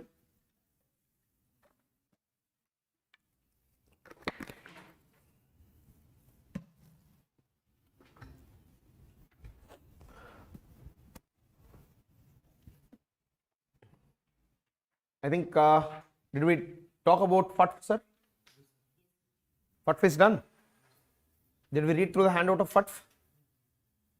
I don't think so. We did not read through the handout of FATF. Before that, did we read through ISIS? I think ISIS we have done. The FATF G7 summit Paris, it was established, assess the strength of a country's anti-money laundering and anti-terror financing framework. However, it does not go by individual cases. Case by case nahi jayega, just they evaluate the country's efforts. This is very, very important. Please highlight it and put a star mark there. This can be asked as a prelims question. They don't investigate individual cases, sir. Their objective is to set standards and promote effective implementation of legal, regulatory and operational measures for combating money laundering, terrorist financing and other related threats to the integrity of the international financial system. Not very important. Headquarters is OECD headquarters in Paris. Member countries, 39 countries are there. Then list, grey list, blacklist. Countries that are considered safe haven for supporting terror funding and money laundering are put in the FATF grey list. This inclusion serves as a warning to the country that it may enter the blacklist, needs to give additional guarantees in international funding. I talked about this right yesterday. So then blacklist countries known as non-cooperative countries or territories are put in the blacklist. These countries support terror funding and money laundering activities. The FATF revises the blacklist regularly, adding or deleting entries.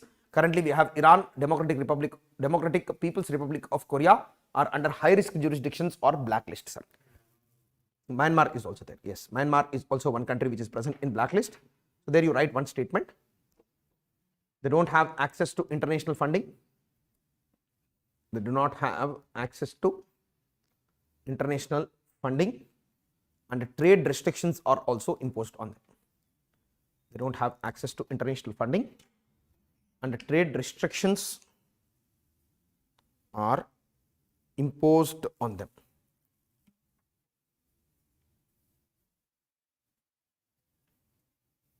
Impose restrictions on them.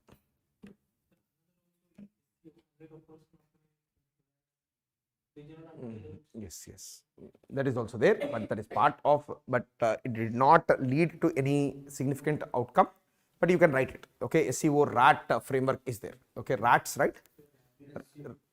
not SCO. Okay, you can write it down too. I forgot to tell about it, but it is part of IR. But write it down. Okay, RATS framework.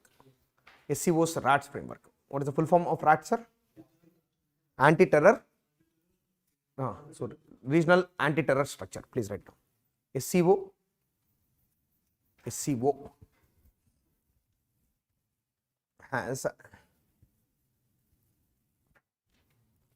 has established RATS framework, regional anti-terror structure framework, RATS framework. Okay, that is also one point that you can mention there, RATS framework. Okay, so then after this, if you see, usually the FATF decisions are taken by this FATF plenary, sir. Plenary means it is an organization which meets thrice every year, and it is the one which puts the countries in blacklist, grey list, and Pakistan has been removed from the grey list in 2022, sir. Okay, so then after that, FATF 40+9 recommendations: identify, pursue, apply preventive measures, establish powers and responsibilities, enhance the transparency and facilitate international cooperation. We talked about all these steps. We also made a flowchart on this yesterday. Yes. So then next one is UN efforts: 1267 sanctions committee, 1373 counter terrorism committee, 2462 combat financing of terrorism, 2482 organized crime and terrorism. So first, 1267 sanctions committee, sir. It discusses the UN effort to limit the movement of terrorists, especially those related to travel bans, freezing of assets and arms, embargoes for terrorism, and this is called as a 1267 sanctions committee. Whereas CTC checks a country's legal and institutional capability to check terrorism. CTC meeting of 2022 was conducted in Delhi, which discussed about the new and emerging technologies like cryptocurrency and drones and their role in terrorism, sir. Okay, so this is the case. Then after that, India has made at least 3 attempts in the last decade to list JEM chief as a global terrorist, and all of them are blocked by China. In May of 2020, he is finally designated as a global terrorist. Then International Convention for Suppressing of Financing of Terrorism 1999. In India, NIA and Home Ministry coordinate to counter terror finance, and there is Interministerial Coordination Committee on combating financing of terrorism and prevention of money laundering, and it is headed by the Union Home Minister. Then High Powered Coordination Committee is there, which is headed by the Home Secretary. I told about this, right? So the bureaucratic organization is this. The next one is Counter Terror Institutional Architecture. Cabinet Committee on Security, NSC. NSC is headed by the Prime Minister and NSA is the Secretary. JIC is replaced by National Security Council Secretariat, sir. Then after that, there is SPG, core decision making apparatus of the NSC. All the members are officials. The chairman of the SPG now is the NSA. So official grouping, long-term strategic review of the security scenario. Okay, there you can write. Okay, they approach the security in a holistic way. They approach security in a holistic way rather than in knee-jerk. They approach security in a holistic way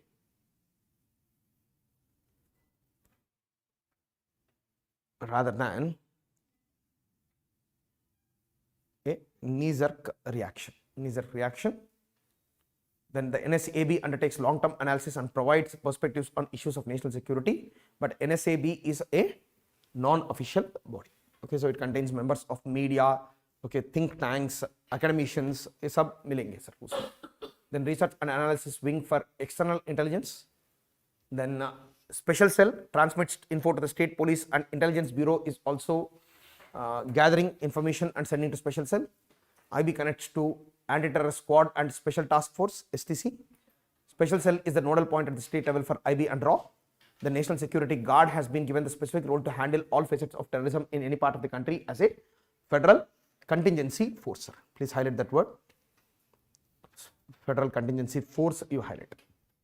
Then the NSG is trying to conduct counter-terrorist tasks, including counter-hijacking tasks on land, sea and air, bomb disposal, post-blast investigation and hostage rescue missions. Okay, so recently many movies have in fact showed the NSG, right? Okay, so, Major is one movie which was made on Unni Krishnan's life. I think it was a good movie. I didn't watch it as of yet, but I thought that it was a good movie. Okay, so then after that there is NIA is the one National Investigation Agency is a federal agency established by the Center to Combat Terror in India post 26/11. NIA has concurrent jurisdiction which empowers the center to probe terror attacks in any part of the country. States also can request center to take up the cases. Okay, so there you write one statement. NIA doesn't require any special permission from the state government to take up the cases. NIA does not require any special permission from the state to take up the cases. Does CBI require special consent of the state, sir? Yes, but NIA doesn't require any special consent of the state, sir. So you might have read about that CBI general consent, special consent. Okay, many state governments are not permitting CBI to enter into their states, particularly Mamata Banerjee. Okay, so these jurisdictional issues are very important from the polity point of view, sir. So internal security में नहीं आता है, Central Bureau of Investigation doesn't come there, but these people don't need any special permission from the state government. Then they have special courts set up with high court permission, and there is also special schedule of offences. They also have a witness protection program because in terror related crimes the witness should be protected. Yes, so new amendments in 2019, terror attacks on Indians abroad also are included, and many new offences like counterfeit currency, human trafficking, prohibited arms, cyber terrorism, Atomic Energy Act and Explosive Substances Act and UAPA, all of them are included in the schedule of offences. देख लीजिए, UAPA itself is integrated. Then it means that NIA can enter into any case which is handled under UAPA. अगर state police UAPA के under case book किया तो immediately the NIA will come into the picture. समझ में आया आपको? Then along with that, why is human trafficking considered by a agency which is supposed to tackle terrorism, sir? Okay, it is organized crime which should be tackled by the state government. अरे ऐसे हर किसी चीज में आप आ गया तो what is the power for the state police, sir? Will say everything is a national security issue. Are you getting what I'm trying to say? So then, okay, NIA Act is too arbitrary and Chhattisgarh dragged the center to the Supreme Court. Okay, but the matter is still sub judice, sir. But the matter is still sub judice. This is one easy escape mechanism for us, sir. Rather than we criticizing, okay, we criticize and then at the end say that the matter is still sub judice. The Honorable Supreme Court is going to take a decision. तो उसके बाद में हम लोग देखेंगे. So this is the easy escape mechanism for us, sir. Okay, whatever the case might be, it is an easy escape mechanism. Okay, then national intelligence grid or NAT grid. Okay, it in fact its work is what, sir? Okay, so it in fact right there collects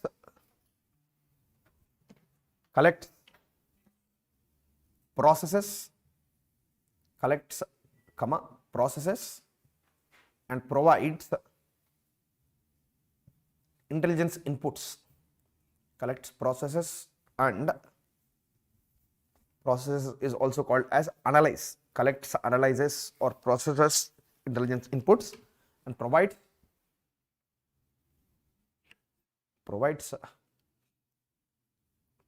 intelligence inputs to provides intelligence inputs, but it is accessible only to 11 central agencies, sir. So MAC is a multi-agency center for counter-terrorism whose mandate is to share terrorism-related intelligence inputs on a day-to-day basis. Multi-agency center was created at Delhi and subsidiary multi-agency centers in various states comprising representatives from various security agencies for streamlining intelligence effort after Kargil war, but it was revamped after 26/11. The agency shares its inputs with the state police. समझ में आया आपको? So one is special cell, one is MAC, sir. समझ में आया आपको?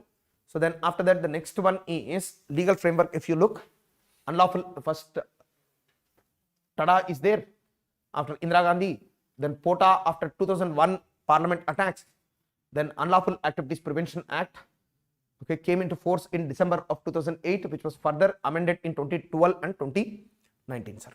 दो बार इसका अमेंडमेंट हुआ था. पहले कब एनैक्ट किया था यूएपीए को? 67. So please write it down. It's not mentioned here. UAPA is originally enacted in UAPA was originally enacted in 1967 and amended in 1969, 72, 86, 2004, 2008 and 2012. With the 2012 amendment, UAPA includes economic offences within the ambit of terror acts. Okay, economic offences also became part of terror acts now. This law also allows the center to declare that a group is an unlawful association or terror organization and make the membership or support of that group a crime. declares an association as an unlawful association by notification in official gazette, which is to be confirmed by a tribunal. UAPA tribunal is there that has to confirm the designation of an organization as a terrorist organization. Then 2019 amendment permits the government to designate a person also as a terrorist. Yes. Then after that, no need for NIA to take the permission of the DGP of the state for forfeiture of property. Earlier it was compulsory, now no need to take the permission of DGP. DGP is what? Okay, Deputy General of Police. Okay, it is the highest authority. Now no need to take the permission from the state police. The NIA can directly confiscate property, sir. Okay, but land is a subject matter of state list. Policing is state list. NIA वाले आके सीधा seize करके property को तो चला गया बस. Okay, so this is very, very challenging, sir. Then after that, investigation is also done by the DYSP, and under the new amendment can be done by an inspector of NIA, sir. Okay, this is okay. These two are challenges to federalism, sir. Please write there. These two are challenges to federalism. Challenges to federalism, and along with that, challenges to federalism, and NIA Act in its scheduled offences has included UAPA Act. NIA Act in its scheduled offences included UAPA Act.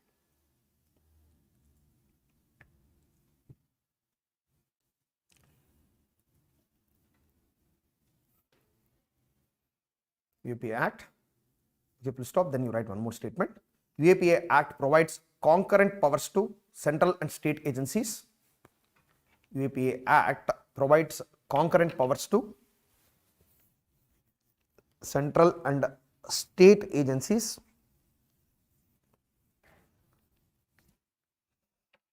Concurrent powers to central and state agencies in terror related matters. In terror related matters. Okay, so then after that, the definition of terrorist act has been expanded to include offences that threaten the country's economic security. Is it clear, sir? Economic security, procurement of weapons, raising funds for terrorist activities, and counterfeiting Indian currency. It also granted additional power to the courts to provide for attachment or forfeiture of property equivalent to the counterfeit Indian currency. Not very important, but property can be attached, sir, under UAPA also. Okay. So then after that, the next one is, in order to deal with terrorism related crimes, it deviates from ordinary legal procedure and creates an exceptional regime where constitutional safeguards of the accused are curtailed. So 30 days of custody, 180 days of detention without charge sheet. Police custody. 180 days of detention in jail. Yes, judicial custody is detention, but you need not file any charge sheet. समझ में आपको? Yes. Then review committee to relook the designation, vague definition of terrorist act. Then there is denial of bail too. Okay, so then state overreach, it also includes any act that is likely to threaten or likely to strike terror in people. I'll just show you. Okay, so the definition of terrorism I'll show.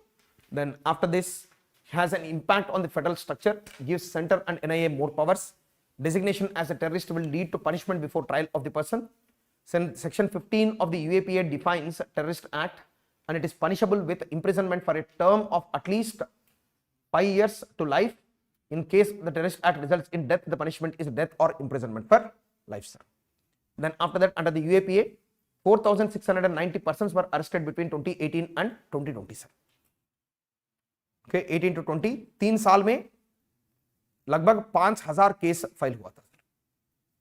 Okay, 4,690 cases were filed between 2018 to 2020, but only the conviction rate was 3%, sir. But the thing is, some cases are still sub judice. We are not considering them. Okay, there is, every statistic has a loophole to it, sir. That is the beauty of statistics. Okay, you can prove the government to be the best form of government in the world, and at the same time, we can also prove the government to be the worst form of government too. Both are possible. Okay, through statistics.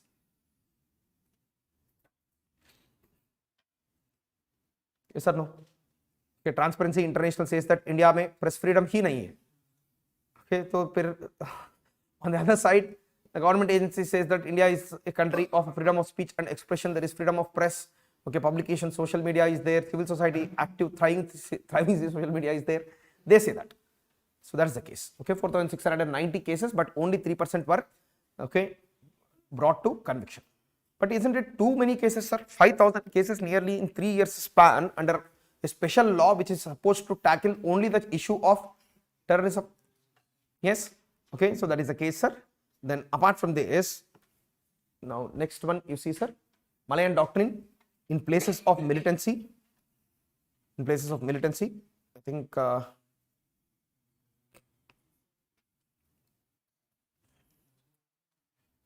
no need for me to discuss these things, right? I think you know about most of them. Malayan doctrine is one. Raw IB, stop revival of OG. Then good grievance detection doctrine in place of communal strife. IB is the sole agency. IB infiltrates a communally sensitive zone. 1 second, sir. I just want to define terrorism for you people. Just a second.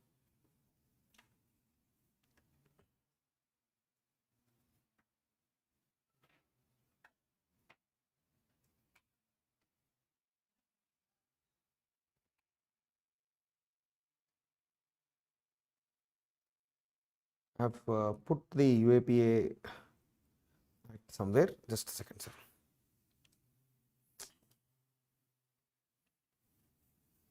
UAPA.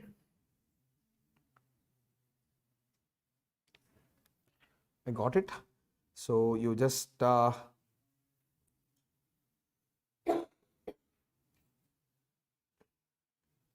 okay, I'll dictate it a little later, sir, because here it is not very clear.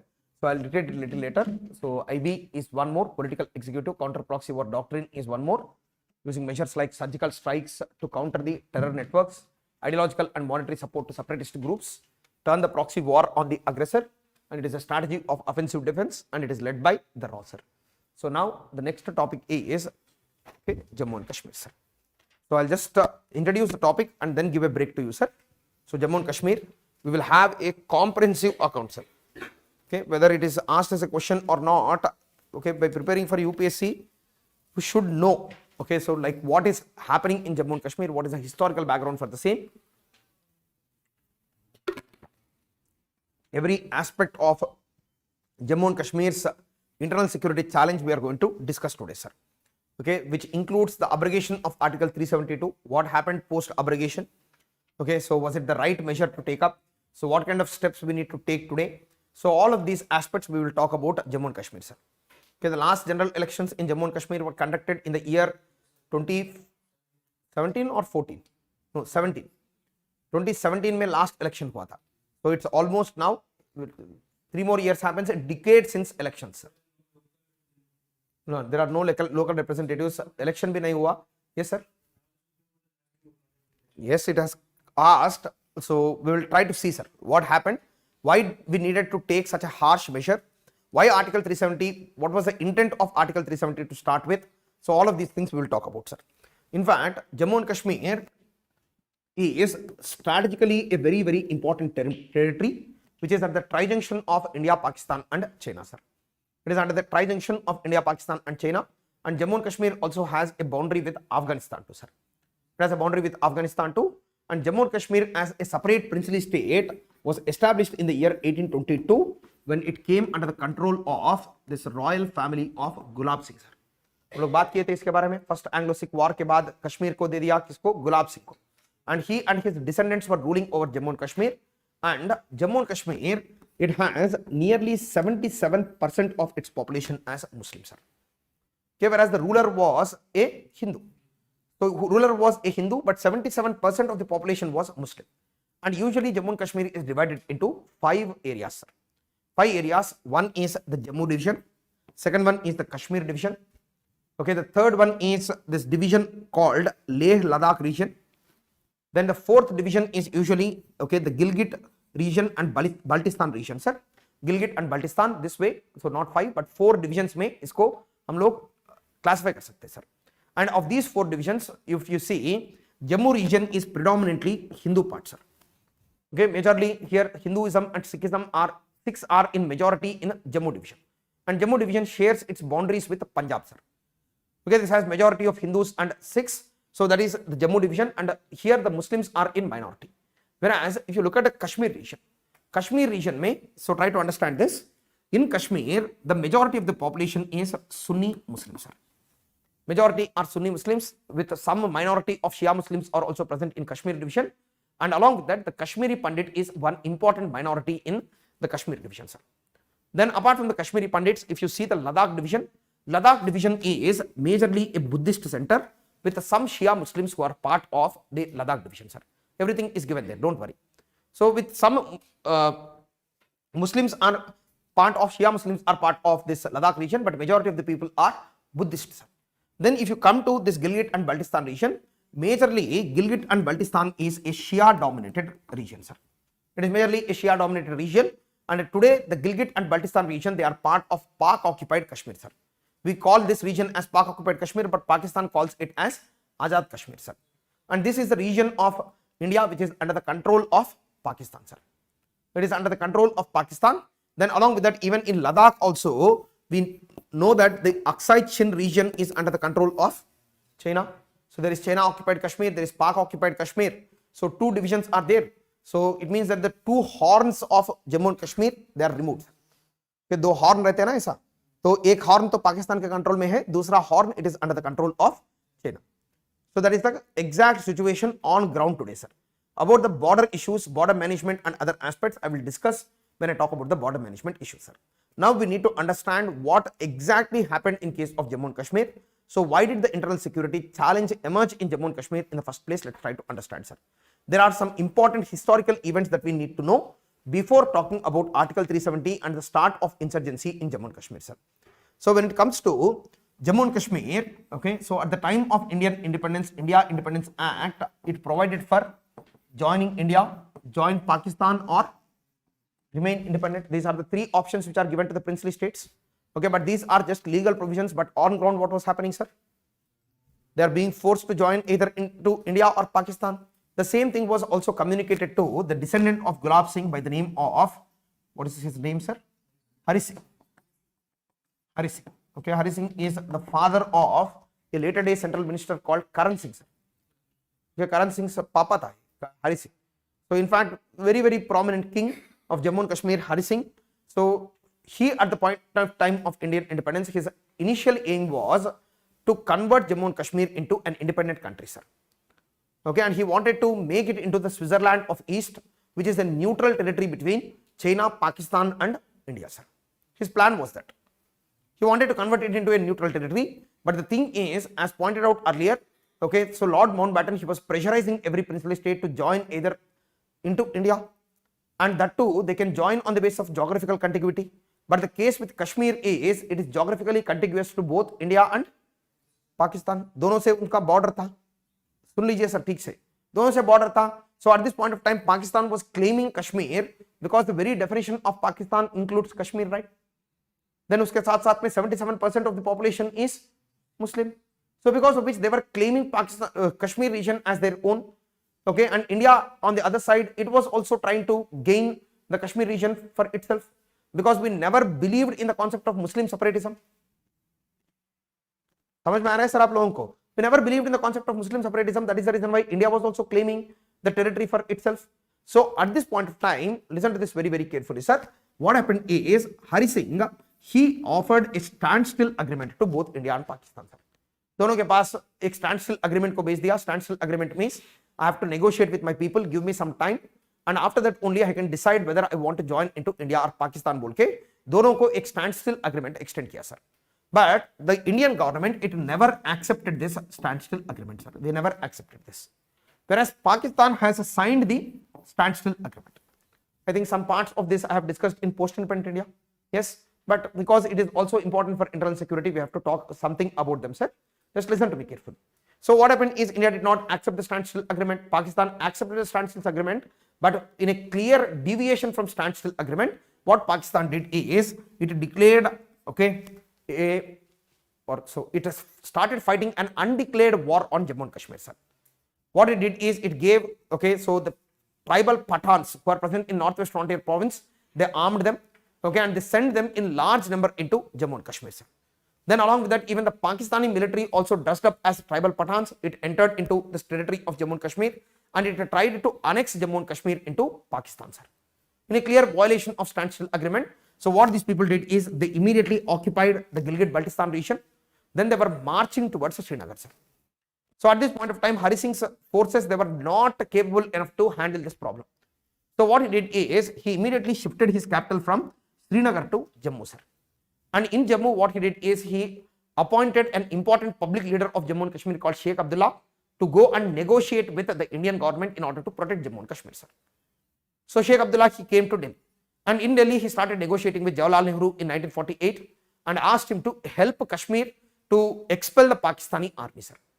Then Jawaharlal Nehru very clearly stated that we cannot enter into this war because Jammu and Kashmir is not our territory.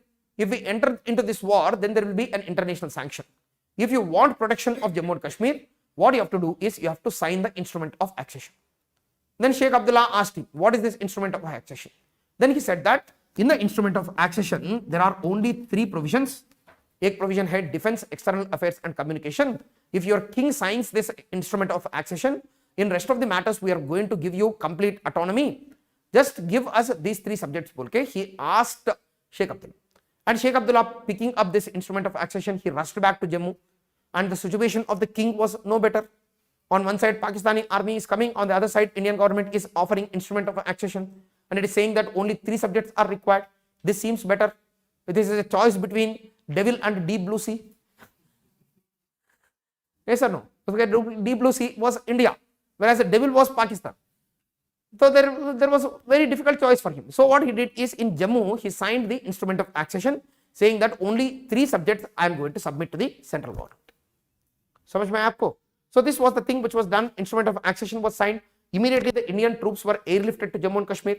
There we fought and we liberated the Srinagar and Kashmir Valley region. But we entered into Jammu and Kashmir in October, sir. By December, we were able to liberate the Kashmir Valley. But December is the winter period in Jammu and Kashmir, sir.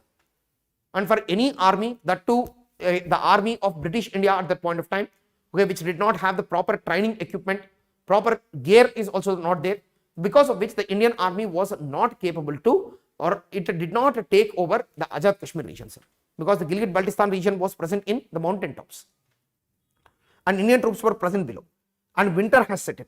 No proper gear is there. Pakistan is in a strategically advantageous position.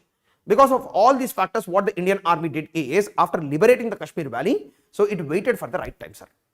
So in the meanwhile, what happened is Mountbatten, he pressurized Jawaharlal Nehru, saying that, okay, so we have to do something about Jammu and Kashmir. Then Jawaharlal Nehru, being a Democrat, he stated very clearly that, okay, after liberating Jammu and Kashmir, we are going to conduct a plebiscite in Jammu and Kashmir. That was his open statement. Hum log plebiscite conduct karenge. If the people of Jammu and Kashmir want to join into India, then we are going to make them join. Are you understanding what I'm trying to say? That was a statement which was made by Jawaharlal Nehru himself. But Maharaja Hari Singh was against this plebiscite. Kyunki usko pata tha, people's opinion can change. Even for minor things also people's opinion can change. Then if you conduct plebiscite, what is the guarantee that the people of Kashmir are going to accede to India? Then along with declaring for a plebiscite, what Jawaharlal Nehru did is, by taking the suggestion of Mountbatten, he reached out to UN Security Council, sir. It was a newly created organization and he went there by carrying the instrument of accession. देख लीजिए, उसका राजा ही हमको accede किया, लेकिन Pakistan is illegally occupying the Pak-occupied Kashmir. But UN Security Council at that point of time, it was dominated by USA, sir. And USA knew that Jawaharlal Nehru was a socialist. Will it support Jawaharlal Nehru, sir? USA at that point of time was highly sensitive towards socialists. And he was forming the government, he was the most popular leader in India. So they thought that this is not right, socialists, why will we permit?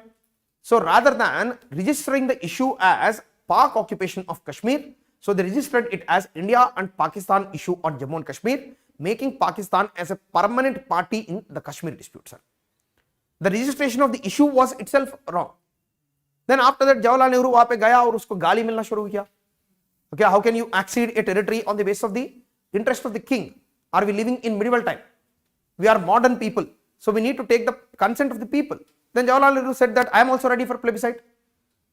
Okay, but UN Security Council at this point of time, it passed a resolution saying that resolution 47, it is called as, and it asked the Pakistani forces to withdraw from its occupied region. Indian army also should withdraw, leaving behind enough troops in order to maintain law and order. Then after that, a UN mediated plebiscite is going to be conducted in India itself, and based on the plebiscite decision, the future of Kashmir can be determined is resolution 47, sir.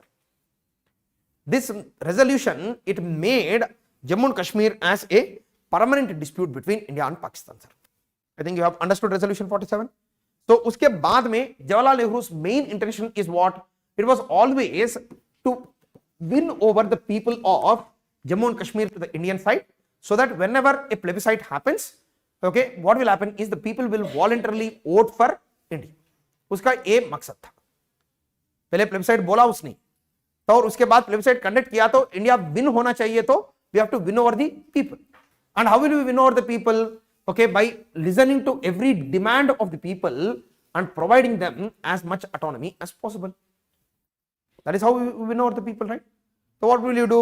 Whatever you want, please take it. Okay, so and this kind of plebiscite fear of Jawaharlal Nehru, it got translated into a politics of appeasement of the Kashmir public, sir. आपको जीतना चाहिए vote में, तो आप क्या करेंगे? आप appease करेंगे, उनको क्या चाहिए वो दे देंगे. Okay, then Sheikh Abdullah, he became the face of the people of Jammu and Kashmir. वो आया और बोला कि हमको ऑटोनॉमी चाहिए. ओके, देन जवाहरलाल नेहरू ने बोला ठीक है, आपको क्या ऑटोनॉमी चाहिए.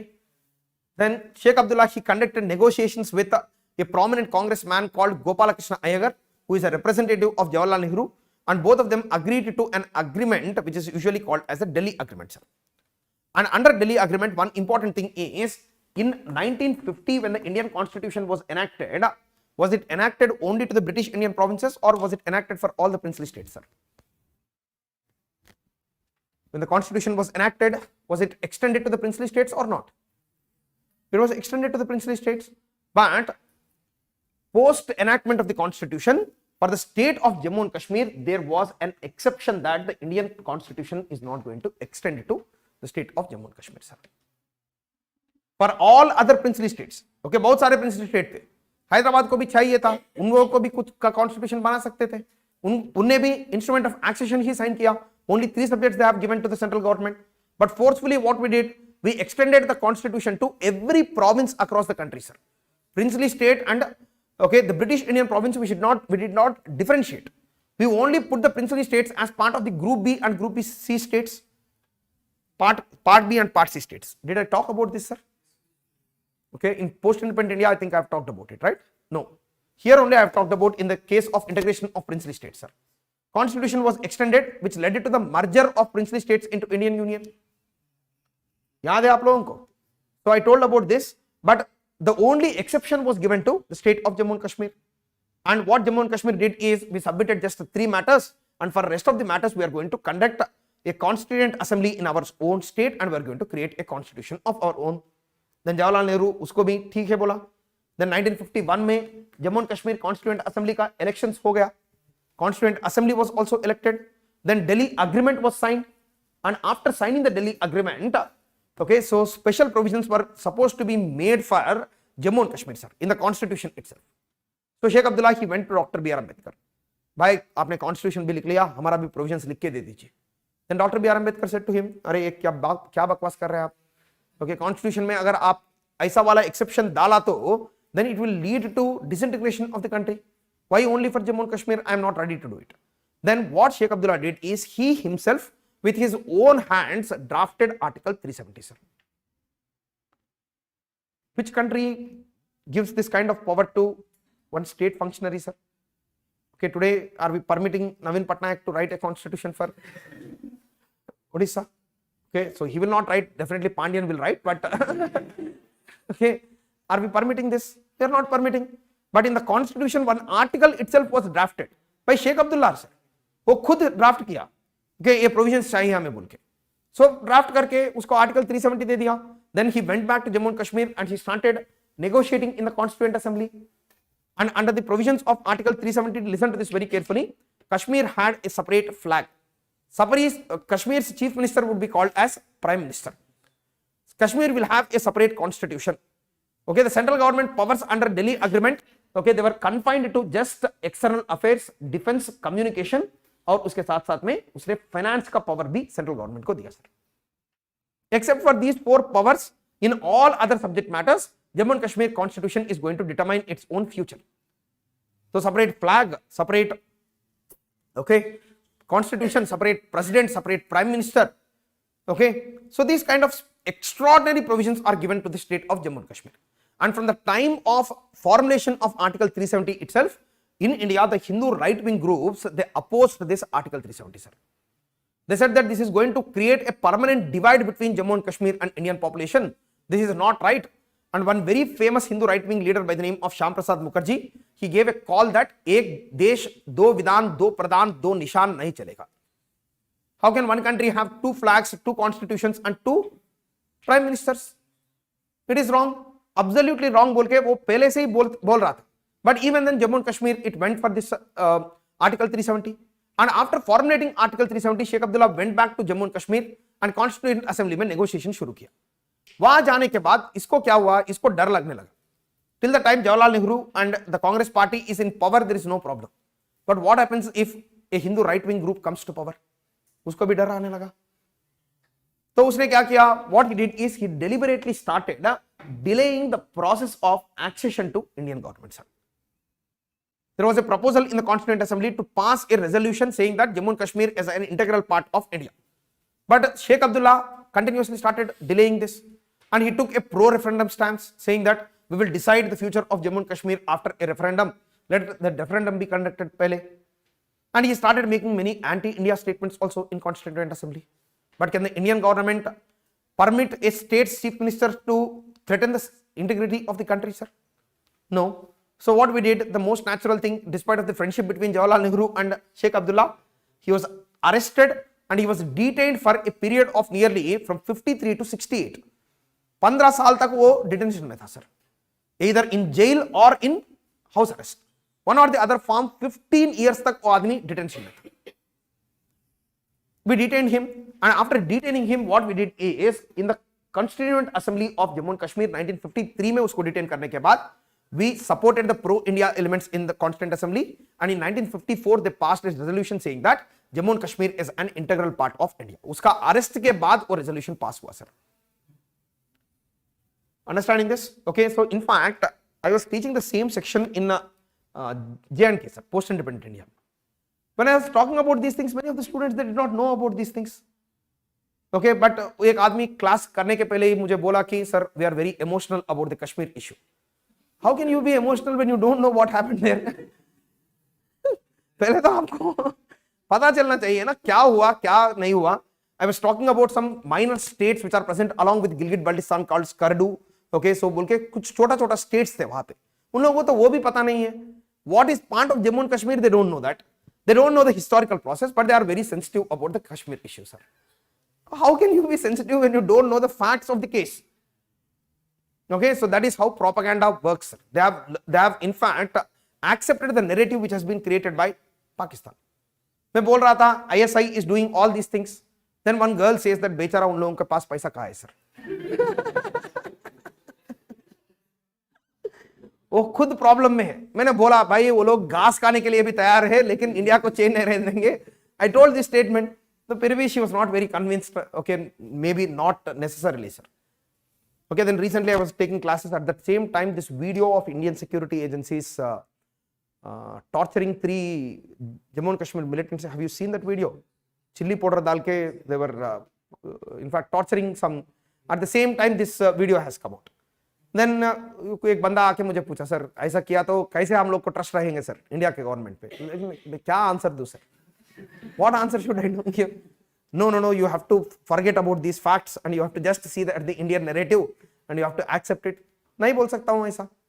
Okay, so it means that is the reason why I always tell that for narrative also there should be some element of truth to it, sir. Otherwise the narrative can never be successful. Okay, so why did they take the video in the first place? Then after that they have circulated it. Then after that the Home Minister had to rush to the region.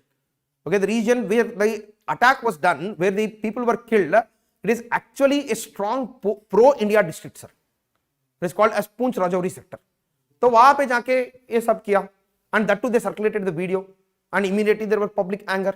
Home Minister had to rush. Okay, then they suspended some soldiers also who are involved, they transferred the commanding officer, ये सब किया, लेकिन फिर भी the video itself, it is so brutal, sir. People are crying, but even then they were hit brutally, and then chili powder is being put on their wounds, sir. And after that, just the next day, their dead bodies are found in a nearby forest. The same 3 people. Okay, so this way, the thing is, what the army is doing in Jammu and Kashmir, it is also not highly appreciable, sir. Okay, so we need to understand that. So I think you have understood the provision still here. Constituent Assembly 1954 में pass किया. Then उसके साथ-साथ में in 1954 itself, the Indian government, it passed a presidential order extending the Indian constitution in some subject matters, some more subject matters than the 4 matters on the state of Jammu and Kashmir.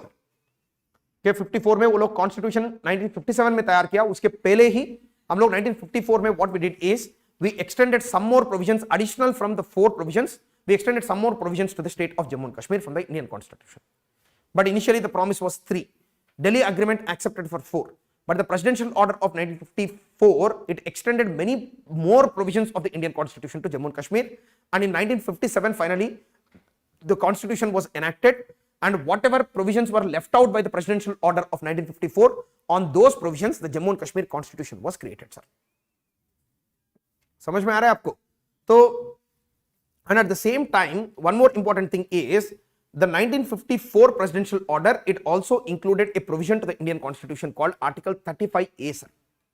And what did Article 35A do? Can anyone tell? It defined who are the citizens of Jammu and Kashmir, sir. And only the properties in Jammu and Kashmir can be brought by only the citizens of Jammu and Kashmir. That is Article 35A. Marriage also. So not marriage. Marriage restrictions nahi hai. Agar marriage kiya to the woman will lose the property rights. Okay, women property rights will be lost. Okay, very interested in marriage. Fine, but understood. Okay, so understood your point. So even if they get married outside also, they will lose their property rights in Jammu and Kashmir. That was the provision of Article 35A. So it means that Jammu and Kashmir, it had separate citizenship of its own.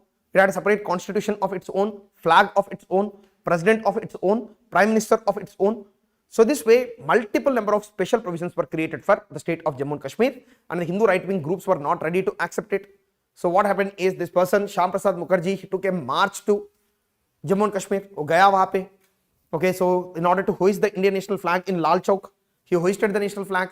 But at that point of time, it was considered to be a crime to hoist the national flag without the permission of the state government in the Lal Chowk. He was arrested, put behind bar. It was Kashmir winter. वो बूढ़ा था, तो heart stroke आके Kashmir jail में ही मर गया था sir. Shyam Prasad Mukherjee, he was a Bengali RSS member. Okay, if he was alive, okay, in Bengal, RSS might have become more powerful. Okay, but he died. Okay, he died, and after his death, he is considered to be a martyr for the cause of Jammu and Kashmir. And recently, when the Indian government abrogated Article 370, also if you see Amit Shah's speech, he read the starting itself that it is Shyam Prasad Mukherjee's dream to abolish Article 370. So वो मर गया. So Hindu right wing was not ready to compromise, and at the same time, because of the arrest of Sheikh Abdullah, the people also started doubting the Indian government's credibility. They were promised autonomy. Jawaharlal Nehru said plebiscite, UN said plebiscite, but the on-ground situation is through presidential order we have extended our constitution to Jammu and Kashmir. Are you understanding what I'm trying to say, sir? Then after that also, if you see, India has fought 3 major wars, sir, with Pakistan. One is in 47-48. Second one is in 65.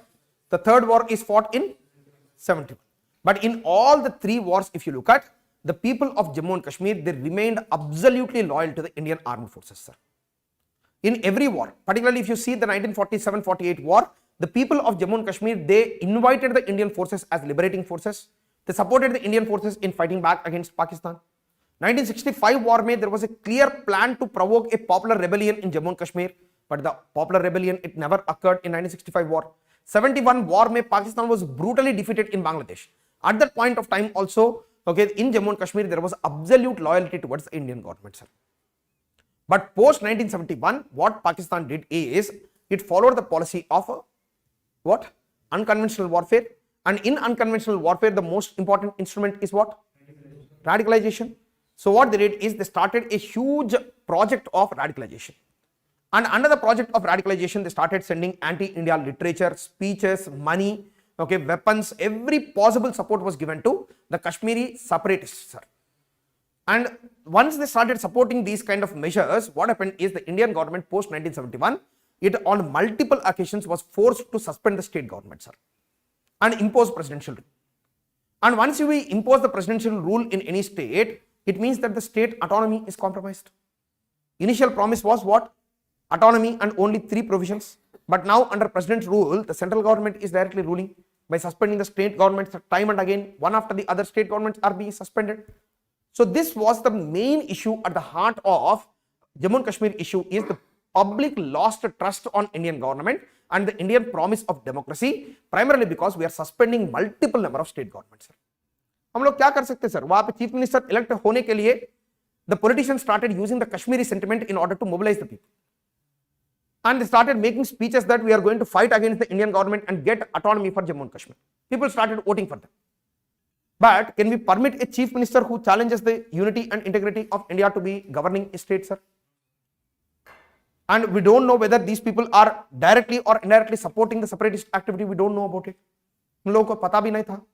So definitely the thing is, we cannot permit these kind of governments to exist, so we suspended these governments, sir. But the suspension of these governments, it made the Kashmiri people lose trust on Indian government's promise of democracy and autonomy. And once they lost the trust, they started moving towards radicalism. And at the same time, in 1987, one election was conducted in Jammu and Kashmir. This was the line of no return, sir.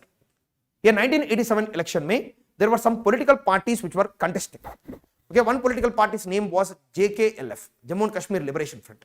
One more political party is All Party Hurriyat Conference, and these 2 political parties are supposed to win in some seats, sir. But the Indian government could not permit the winning of these candidates because the Indian government knew very well that these people are pro-Pakistan and separatists. Can we permit these kind of persons to become MLAs, sir? So what we did? What did we do? Did we suspend the elections? If we suspend the elections, then internationally there will be criticism that Indian government is not following democracy. तो क्या किया हमने? Elections conduct किया, लेकिन elections को सारा rig कर दिया, sir. Okay, this is allegation, but which is true too. Okay, this is a very prominent allegation against the Indian government that the elections of 1987, they have been compromised. And what the Indian national government did is, it made the Indian National Congress and National Conference win the election, even though there was significant opposition to both the parties in the elections. Okay, you should watch that movie Haider. Haider में 1987 election को भी दिखाते हैं, आपको देखना पड़ेगा. तो उसमें तो उसका that KK Menon, he contests the elections. Okay, and without the support of any people, okay, so he wins the election. Okay, so that is what is the 1987 election. And at the same time, Pakistan was also ready with the Afghani Mujahideen, and they shifted from, okay, so Northwest Frontier Province to Pak occupied Kashmir, and immediately the elections were in fact considered to be fake elections. There were popular protests, and when the popular protests happened, the Indian government tried to suppress the protests, and the protesters, what they did is they crossed the border and they became terrorists. And numerous MLAs who were elected to the assembly also, they also crossed the border and became terrorists. It's not like only common people joined. Many legislators, many prominent public intellectuals, people, all of them crossed the boundary. And in 1989, when the street protests and violence happened, the first target was the Kashmiri Pandits. Okay, because these separatists believed that if the plebiscite is conducted, okay, then the Kashmiri Pandits should not be given any voting right. So because of which they chased out the Kashmiri Pandits from Jammu and Kashmir, sir. Okay, so this was made very popular by the Kashmiri files, right? Okay, so take a break for half an hour, and then after coming back, we will discuss about the security challenges. I think you have understood the historical background. So security challenges हम लोग अभी handle करेंगे, sir. All right?